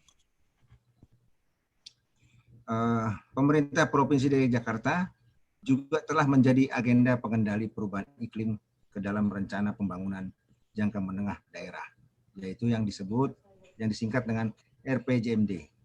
di tahun 2018 sampai dengan 2020. ke pemerintahan daripada Bapak Gubernur Anies Rashid Baswedan. Sehingga dapat menjadi acuan bagi semua dinas agar menjadi bagian yang tidak terpisahkan dalam melaksanakan program-program pembangunannya di masing-masing dinas Provinsi DKI Jakarta. The government of Jakarta already incorporated the mitigation action plan into the regional medium-term development plan or RPJMD 2018 to 2022. It is expected the document could be used as a reference to mainstreaming and integrate the action plan into the program of each agencies in the Jakarta government. Berdasarkan baseline pada tahun 2005, DKI Jakarta diproyeksikan akan menghasilkan 117 juta ton CO2 pada tahun 2030 dengan menggunakan skenario BEU. Sementara itu, hasil inventarisasi profil emisi dan pelaporan penurunan gas rumah kaca Provinsi di DKI Jakarta tahun 2015 mencatat sampai tahun 2018 DKI Jakarta telah berhasil menurunkan 9.342.222 ton CO2 atau 26,5% dari total 30% target penurunan emisi gas sebesar 30% tersebut. It is estimated Jakarta produce 170 million tons CO2 in 2030 using the business as usual scenario based on the baseline in 2005. However, based on the result of the inventory of GHG emission in 2018, which was reported in 2019, Jakarta had succeeded to reduce 9.3 million ton CO2 or equivalent to 26.5% from the total emission reduction target of 30%, 35.2 million ton CO2. Untuk melakukan percepatan penurunan emisi tersebut, Provinsi DKI Jakarta membangun kerjasama dengan Yayasan ICLEI yang berada di Indonesia tentang penyusunan rencana aksi percepatan penurunan gas emisi rumah kaca dengan menurunkan peraturan nomor 37 tahun 2019 dan nomor 003 MOU ICLEI strip 10 garing A8 2019 serta pada tanggal 11 September 2019 Provinsi DKI Jakarta yang telah resmi menjadi anggota resmi ICLEI Local Government for Sustainability. To accelerate the emission reduction, Jakarta government established collaboration with ICLEI to formulate action plan to accelerate the program for reduction GHG emission. The MOU signed in September 2019 and Jakarta officially become member of ICLEI since last year. Sejak tahun 2017 hingga saat ini, DKI Jakarta bekerjasama dengan kantor ICLEI Indonesia guna melaksanakan program-program ICP yang kegiatannya mencakup dukungan secara teknis penyusunan komitmen pengurangan gas emisi rumah kaca yang diikuti dengan aksi-aksi konkret dan keterlibatan aktif dari masyarakat serta sektor swasta termasuk pelatihan dan juga pengembangan kapasitas kepada staf pemerintah daerahnya. The initial collaboration with ICLEI started since 2017 by implementing the Ambitious City Promise program. The collaboration covers technical support to prepare commitment to reduce GHG emission, which then followed by the concrete action and stakeholder engagement from public and private sector, and also training and capacity building for local government staff. Keluaran dari program ICP ini adalah instrumen-instrumen peningkatan partisipasi warga yang disusun dalam bentuk dokumen ikhtiar Jakarta, yaitu sebuah komitmen bersama semua pemangku kepentingan untuk menurunkan emisi gas rumah kaca di Jakarta. Lalu pembuatan website janji personal ikhtiar Jakarta untuk memastikan warga Jakarta terlibat aktif secara personal dalam upaya penurunan emisi gas rumah kaca. Juga penerbitan buku-buku modul agama dan perubahan iklim dalam perspektif 6 agama di Indonesia sebagai panduan bagi juru dakwah masing-masing agama untuk mendorong rumah-rumah ibadah dapat menjadi motor penggerak pengendalian perubahan iklim. Juga terdapat pilot proyek pengolahan sampah berbasis komunitas dengan menggunakan teknologi black fly, serta pilot proyek duta energi di lingkungan sekolah tingkat dasar SMA dan menengah setaraf. The output of this ICP program is an instrument to increase citizen participation to reduce GHG emission. The Jakarta Ikhtiar document or Promise of Jakarta is a joint commitment of all stakeholders to reduce greenhouse gas emission in Jakarta. Creating a website, a Janji Personal Ikhtiar, or a promise of individual person in Jakarta to ensure that citizens in Jakarta are personally involved to reduce GHG emission in Jakarta. The publication of book module on climate mitigation action based on the religion perspective of 6 religions in Indonesia. It is a guideline for the preacher of each religion to encourage house of the worship as the agent of change in climate mitigation action and initiative. There is also pilot project on community-based solid waste management using black soldier fly technology, as well as pilot project for energy ambassador in elementary, junior high school, and high school level. Melalui dokumen Ikhtiar Jakarta dan instrumen-instrumen pendukung ini, diharapkan dapat menjadi panduan bagi seluruh pihak untuk mencapai target penurunan secepat mungkin di Kota Jakarta sebesar 30% di tahun 2030.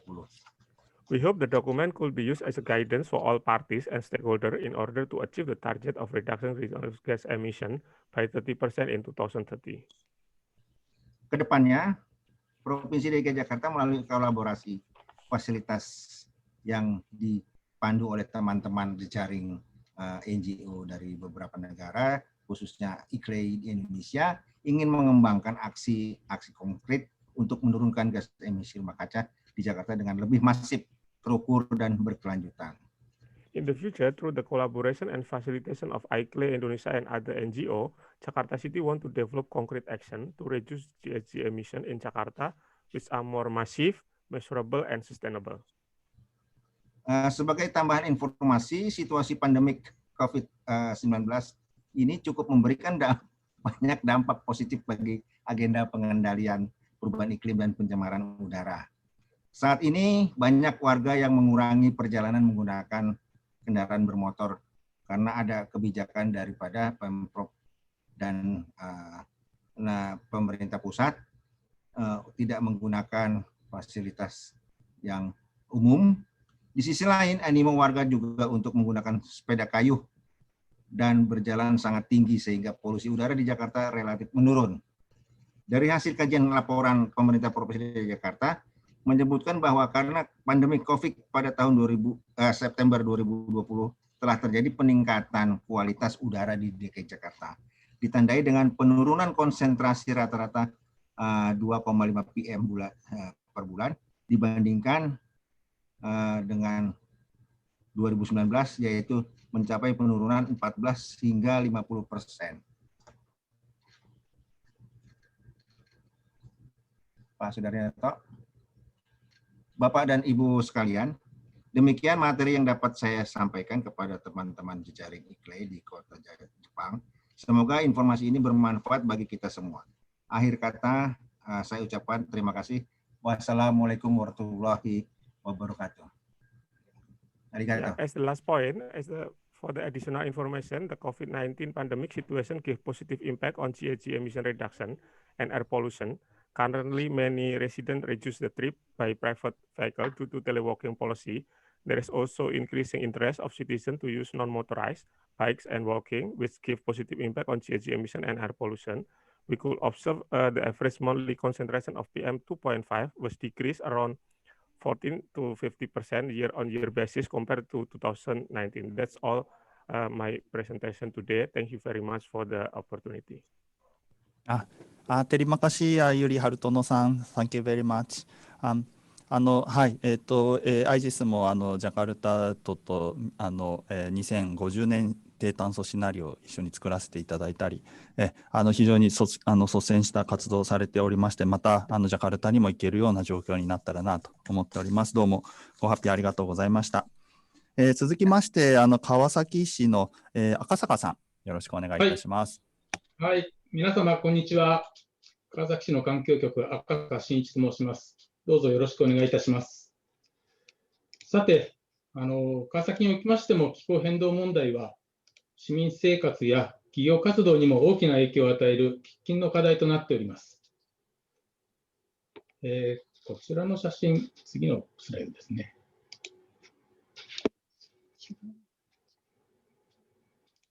はい、すいませんでした。この写真はですね、昨年川崎市に台風が上陸した際に撮影されたものでして、川崎を流れる多摩川という大きな川が氾濫いたしまして、約1000軒の住宅が壊れ、1500軒の住宅が浸水いたしました。川崎市では今後こうした被害を受けないようにするためにも、2050年に脱炭素社会を実現していくこと、すなわち脱炭素宣言を2020年2月に行いました。すみません、スライド動かしている方、ごめんなさい、途中で。これも同じように読み原稿的な次のスライドも見える画面になってます。それを押してください。すみません。失礼いたしました。大丈夫でしょうか。すみません。はい、大丈夫です。はい、どうぞ。はい、すみません、失礼いたしました。川崎市では、こうしたですね、被害を受けないようにするために、2020年2月に脱炭素宣言を行いました。脱炭素宣言はただ宣言するだけでは意味がなく、具体的に脱炭素社会の構築に向けて何をしていくのか、何をすべきなのかがとても重要であり、その基本的な考え方を取りまとめたものが、川崎カーボンゼロチャレンジ2050で、来月11月にリリースいたします。本市も地方自治体ですから、皆様方のところと同じように、脱炭素社会を作っていく第一歩は、まずは地域の特徴や特性をしっかりと捉えることが大事だと考えております。ですから、本日はまずはじめに、川崎市の地域特性や特徴をご説明いたします。そしてその次に、その地域特性を踏まえた川崎市の脱炭素社会に向けた基本的な考え方や取り組みをご紹介させていただきたいと思います。それでは、川崎市がどんな街であるのかをご紹介いたします。ブルーの絵が日本全体でございまして、その中央赤い印の部分が首都東京の周辺を示しております。拡大したものが右側のグリーンの図で、このエリアに日本の人口の 30%、約4300人が住んでおります。グリーンの円の中の一部、赤い色でお示ししたのが川崎市で、それを拡大したものがその下のオレンジ色の図でございます。川崎市は日本のほぼ真ん中、首都東京の南側に位置しております。人口は153万人、面積は144平方キロメートルで、オレンジ色で示してあるように、端から端までは約30キロメートルございます。このように長さが30キロメートルある町ですので、地域によってはその特徴も異なっております。まずはじめに右下の写真でございますが、海に面している地域で川崎港があり、写真には写っておりませんが、この右側、東京側に2キロメートルほど行ったところには、日本の空の玄関口、東京国際空港、羽田空港がございます。また、右上の写真、川崎港の周辺には日本を代表する工業地帯となっており、ここには石油化学コンビナートや製鉄業など、日本経済を支える重化学工業が発達した地域となっております。次に、左上の写真をご覧ください。こちらは海から25キロから30キロメートル離れたエリアで丘陵地帯となっております。豊かな自然が残り、農家も1000軒ほどございます。次に左下の写真。こちらはその中間のエリアでして、市街化地域にオフィスやショッピングセンター、住宅などが集積しており、市役所もこのエリアにあります。非常に活気のある地域となっております。このように川崎の町は工業、商業、農業、サービス業など多くの産業とそこに勤める方々の住宅がある多彩な町と言えます。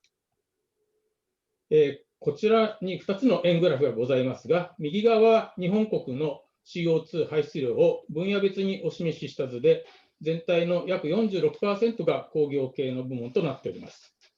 これに対しまして左側の図、川崎市は工業系からの排出量が全体の 77% と、その割合が非常に高いことがお分かりになると思います。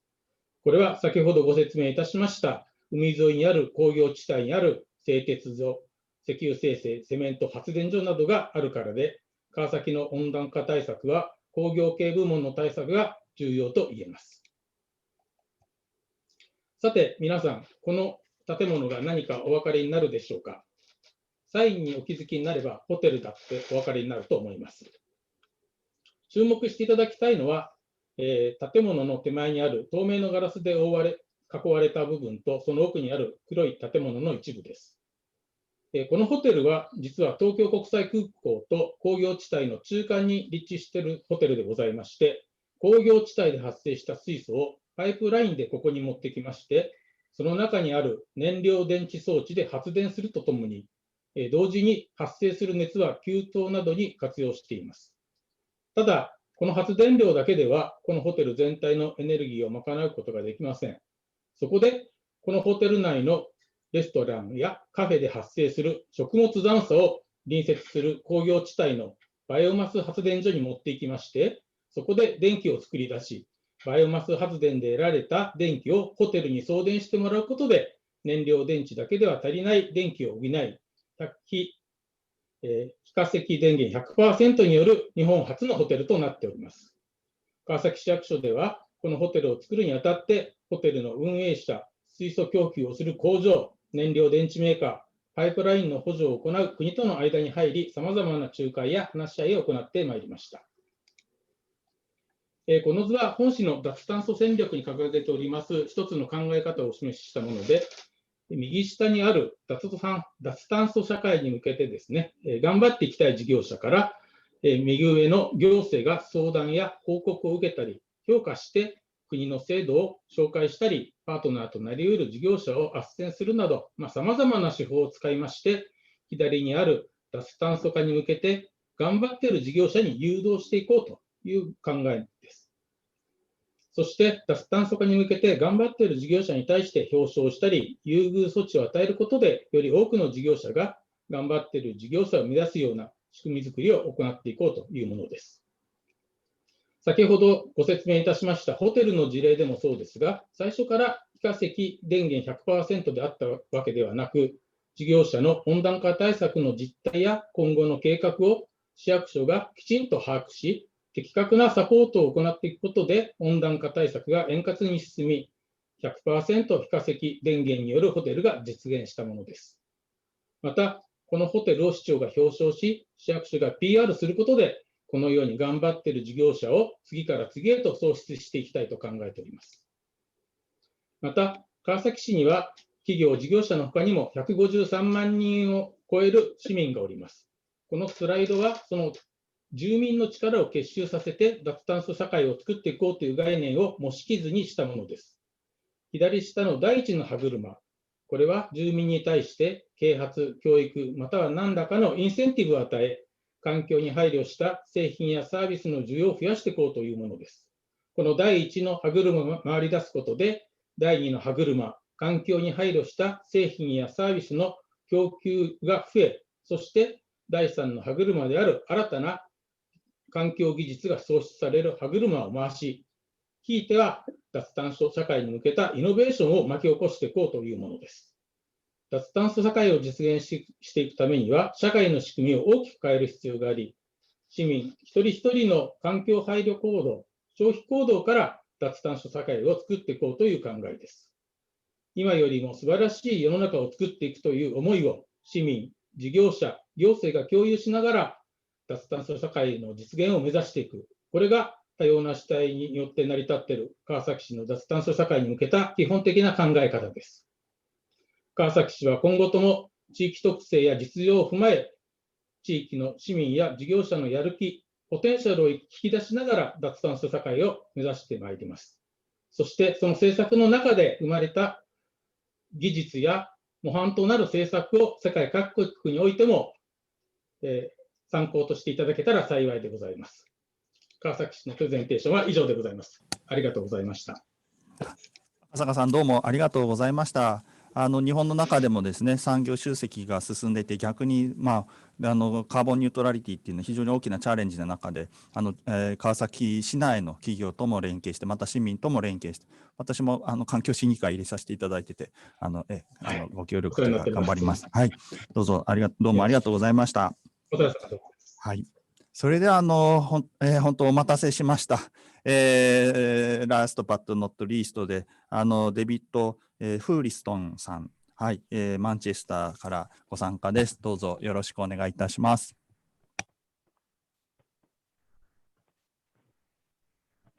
Hi, thank you very much for patiently waiting for me. Appreciate that. My name is David Houliston and I am a strategic lead for policy and partnerships at Manchester City Council. You probably know us for many things, including football, but we also strong on many things, including climate change. I'm conscious that we are running slightly over time, so I'll try and keep this fairly short. I only have a few slides for you today. So I suppose as an introduction, Manchester has a very long history of working to address climate change. We set our first strategy in 2009-10 to reduce our emissions by 41% by 2019-20, which we achieved for both the City Council and the whole of the city. And like Bristol mentioned earlier, Alex Minshall mentioned, we also take a very much a partnership approach to climate change.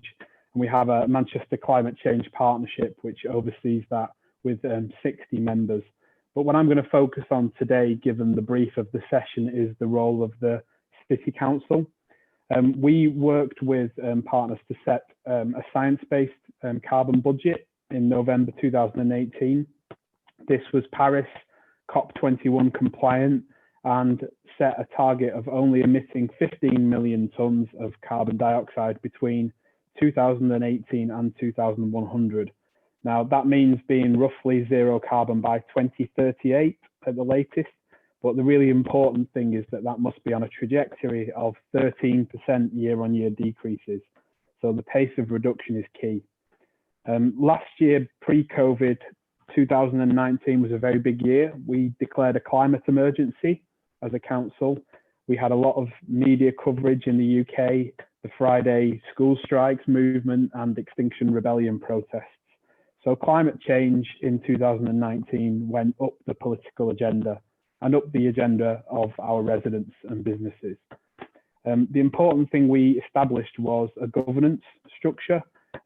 Governance can often be some of the more boring elements of these things, but our learning from Manchester is it is really important to get your governance right. And what we've established is a zero carbon coordination group, which includes our political lead, so our portfolio holder, and our deputy chief executive, who is also our city treasurer. And I think that is also a really important part of what's made things a success for us, is that the person who controls the budgets understands the agenda. The structure you see here is the structure and is also the structure of our climate change action plan, which we produced in March 2020, earlier this year. So we have 5 work streams. We have buildings and energy,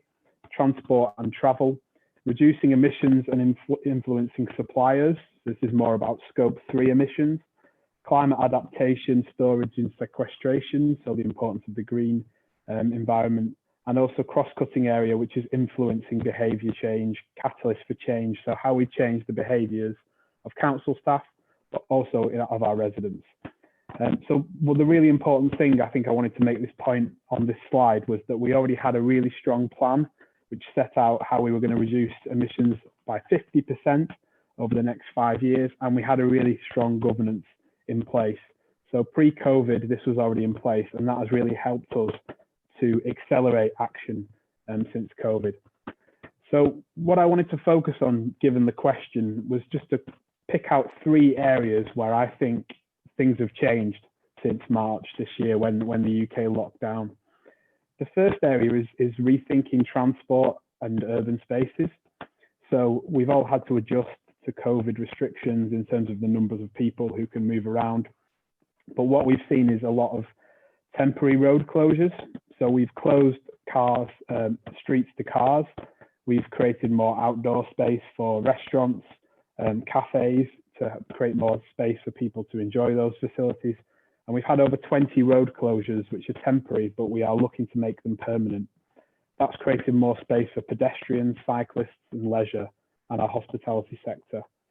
And a key thing in this now is that we now have gone out to consultation on our city centre transport strategy.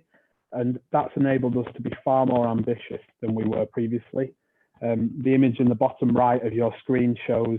Deansgate, which was a very congested and busy street in the city, which is temporarily closed. But that is how it will look once we get the public realm closures in and get all the investment into that street. So big changes in terms of prioritizing walking, public transport, cycling, but also thinking differently about car parking in the city centre, making it smarter, removing car parks. So really embracing the innovation and the pace of change we've seen since COVID-19. And the image at the top is a new investment, which we're calling a Cyclops junction, which is an acronym. It's basically a cycle optimized protected signals junction. So it's part of a wider investment of £13.4 million in cycling and walking between Chorlton and Manchester city centre. And effectively what that allows you to do as a cyclist is move around that whole junction and without crossing any traffic. So cyclists take priorities. So just one example of the infrastructure that we're putting in place. And the second thing, and I think it's already been mentioned by others, including Alex, was what lockdown and COVID has taught us is that people now appreciate open spaces, green spaces and nature more in cities than they ever did before. We had a survey of people in Manchester and 99% said that being able to connect with nature during the restrictions was very important or important. And 2/3 of people have now visited more nature nearby and are actually exercising and using parks more often. So it's really important that we follow through and invest in that. The top image on the right is Mayfield Park, an artist's impression. So we've got £23 million of government funding for a new park. This is the first city centre park in Manchester for 90 years.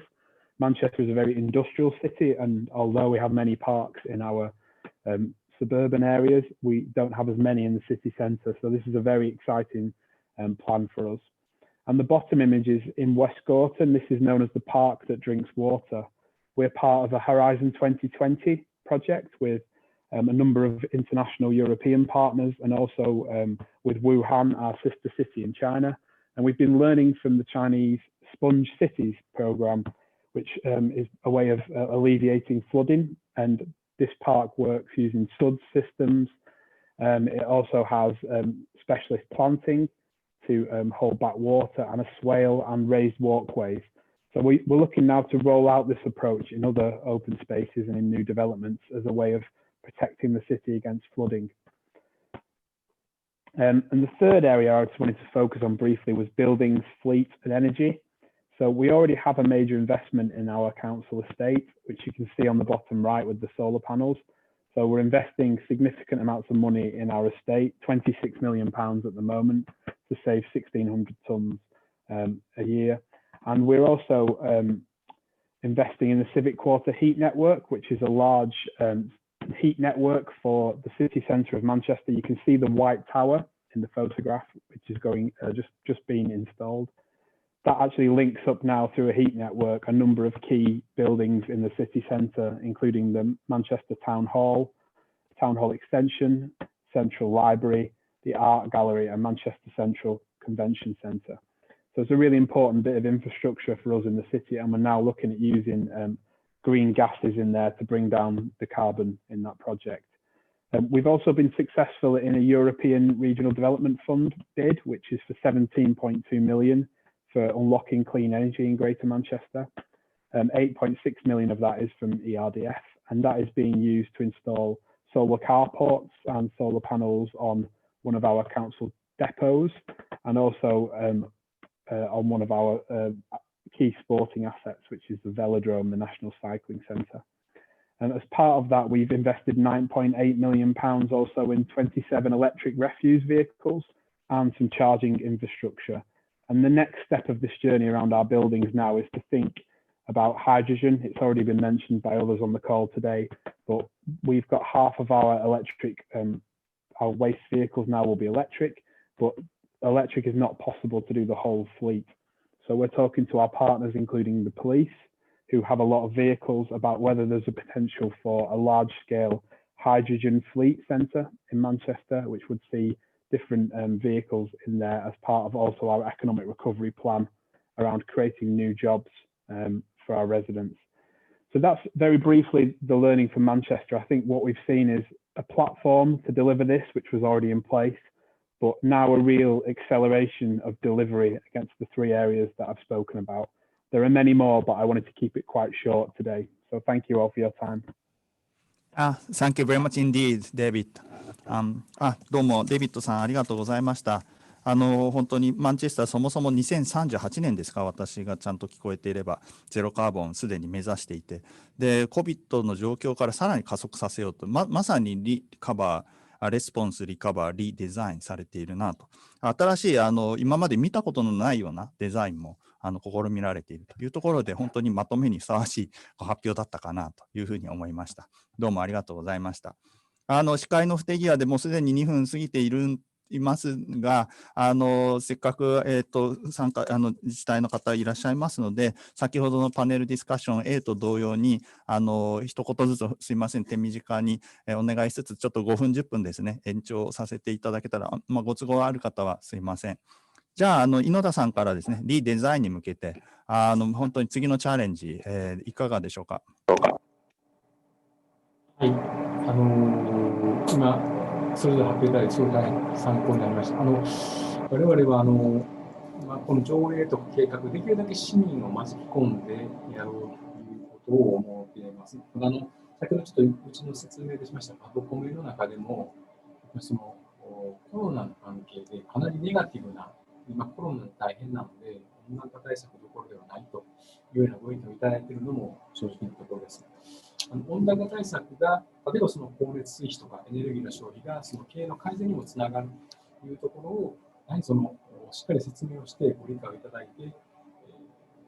で協力を求めていくということが大事なのかな、そういうことを積み重ねていく、まさにそれが自治体の役割かなというふうに思っているところです。今日いただいたご意見、すごい参考にさせていただきたいと思います。以上です。どうも井野田さんありがとうございました。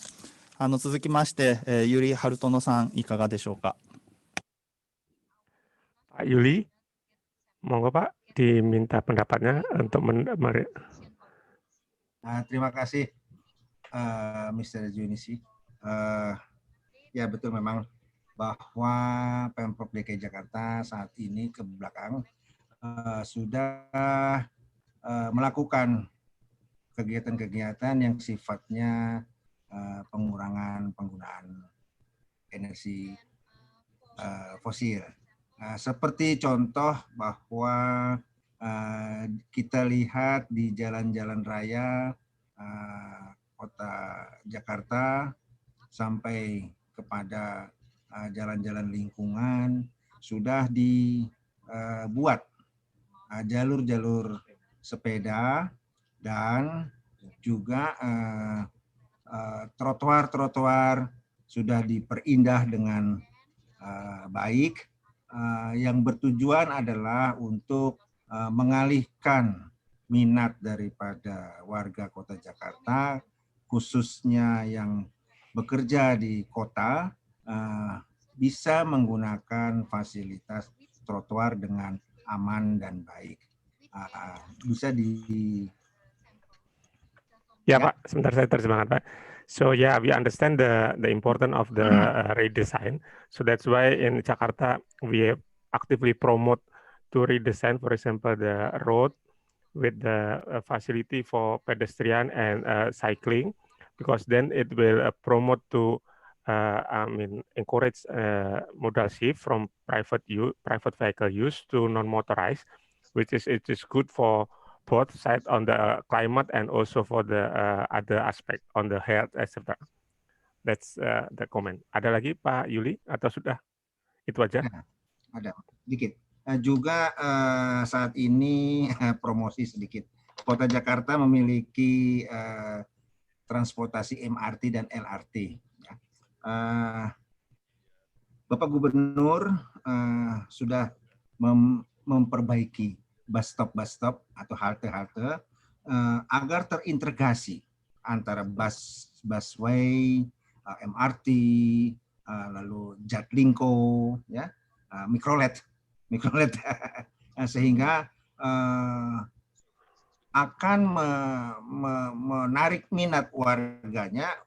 beralih dari kendaraan pribadi ke kendaraan umum, mempermudah dan juga retribusinya lebih ringan daripada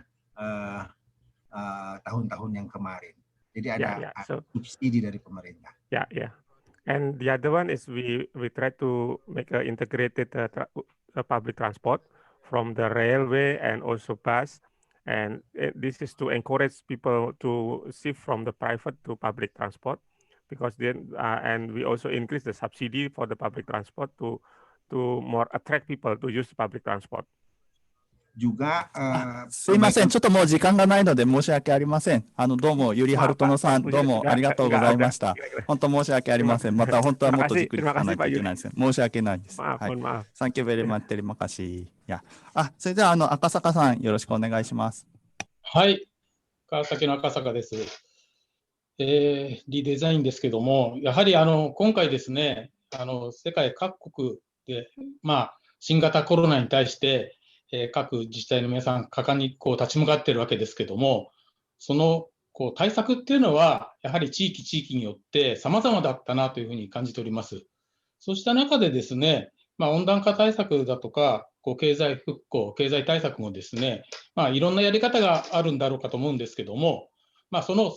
各地でですね、各国で成功した事例をですね、こういった機会を通じまして、各自治体がですね、同じ方向へ向かって情報を共有して、でその成功事例を横展開していくことが非常に重要なのかなというふうに本日ですね、このセッションを通じて感じました。今後ともよろしくお願いいたします。赤坂さん、どうもありがとうございます。それでは、デビッド、please。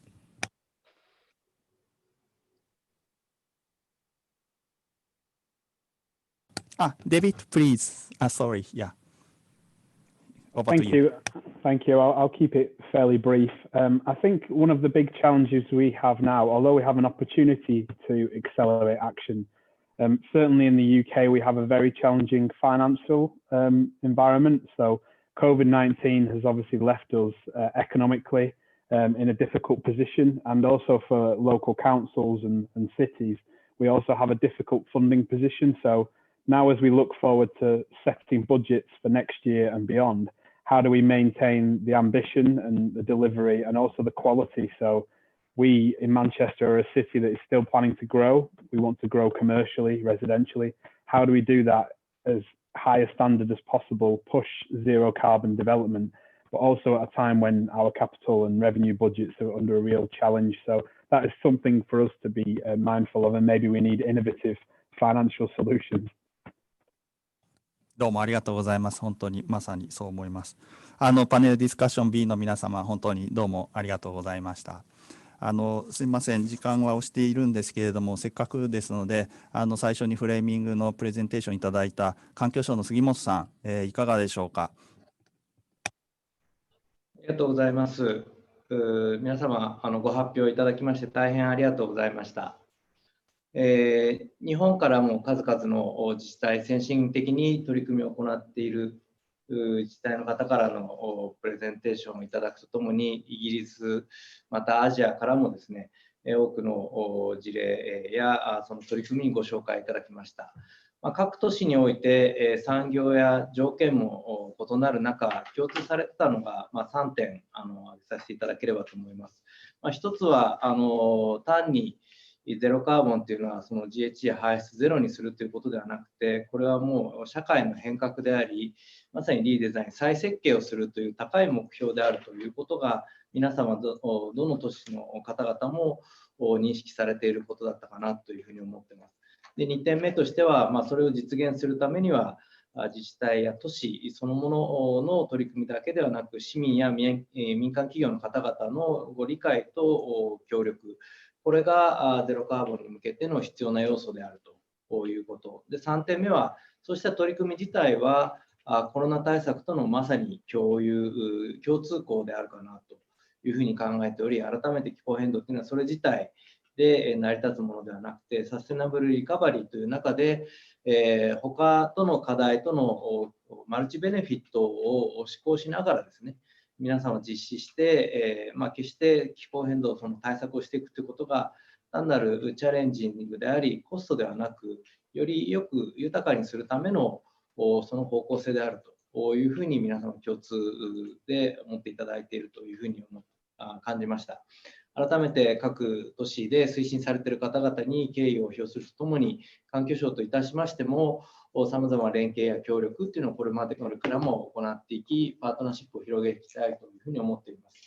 す。その観点では、私の方でご紹介いたしました来年実施するゼロカーボンシティの国際フォーラム、ここに皆様改めてご参加いただきまして、それぞれの都市の取り組みだけではなく、いち早くこういうふうに動かれたファーストムーバーの自治体の方々としての、その先行者としてのメリットとともに課題、こういったものなども議論することで、今進めている方々がさらに推進する過程となるとともに、これからゼロカーボンを検討する自治体の方々へのきっかけとなるようにできればというふうに思っております。また、今年 COP が延期になり、来年の COP26 というのは1年空いた中で、パリ協定の実施に入った最初の COP であるとともに、コロナ後の初の COP であるというところで言えば、今、UNFCCC の行っているレース2ゼロのキャンペーン、ここでさまざまな自治体の方々をエンカレッジしておりますけども、ここにより多くの賛同の自治体が増え、またそこへの貢献ができることが、一つその COP の中でノンステークアクターの方々がより大きな存在感、また役割を持ってゼロカーボンに進めるということが認識されるというきっかけになるかなというふうに思っております。また、今回お話しあった都市が具体のアクションの中核となって、パートナーシップを持って脱炭素化を加速するということが、その COP26 以降もですね、大きなメインストリームになっていくということが期待されたということで、私は今日お話をいろいろ伺いまして、改めて、都市の方々が進める脱炭素化ということが、より具体性を持って行われるものということで、大きな期待を抱くとともに、私どもとしてもぜひそこを支援できるような取り組みを進めていきたいというふうに思っております。私の方からは以上です。どうもありがとうございました。杉本さん、大変良いまとめありがとうございます。それでパネルディスカッション A で最後コメントいただけなかったアレックスさんがなんか戻ってきているらしいので、すいません、もうちょっとだけ。アレックスさん、今聞こえてますか？もしよろしければ、So, can you have your final thought?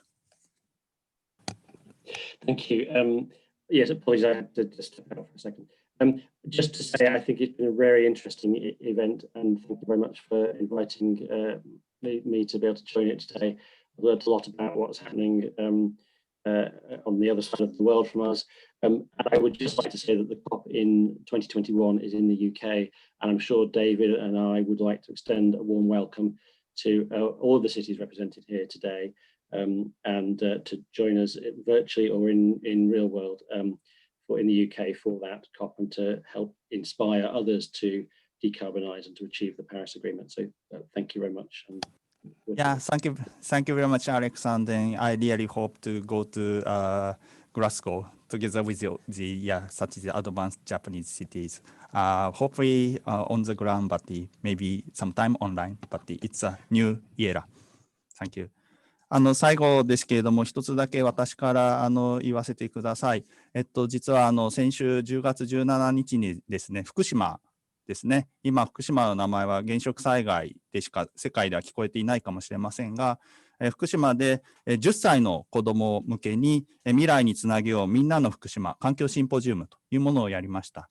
それはですね、去年、福島にも大きな台風が来まして、気候変動を間近に感じることがありました。しかし、そういった福島の中でですね、どうやって原子力災害を乗り越え、または気候災害に対しても対応していくかということを子どもたちと考えるという2030年を見据えた、その2030年は10歳の子どもは20歳になってますから。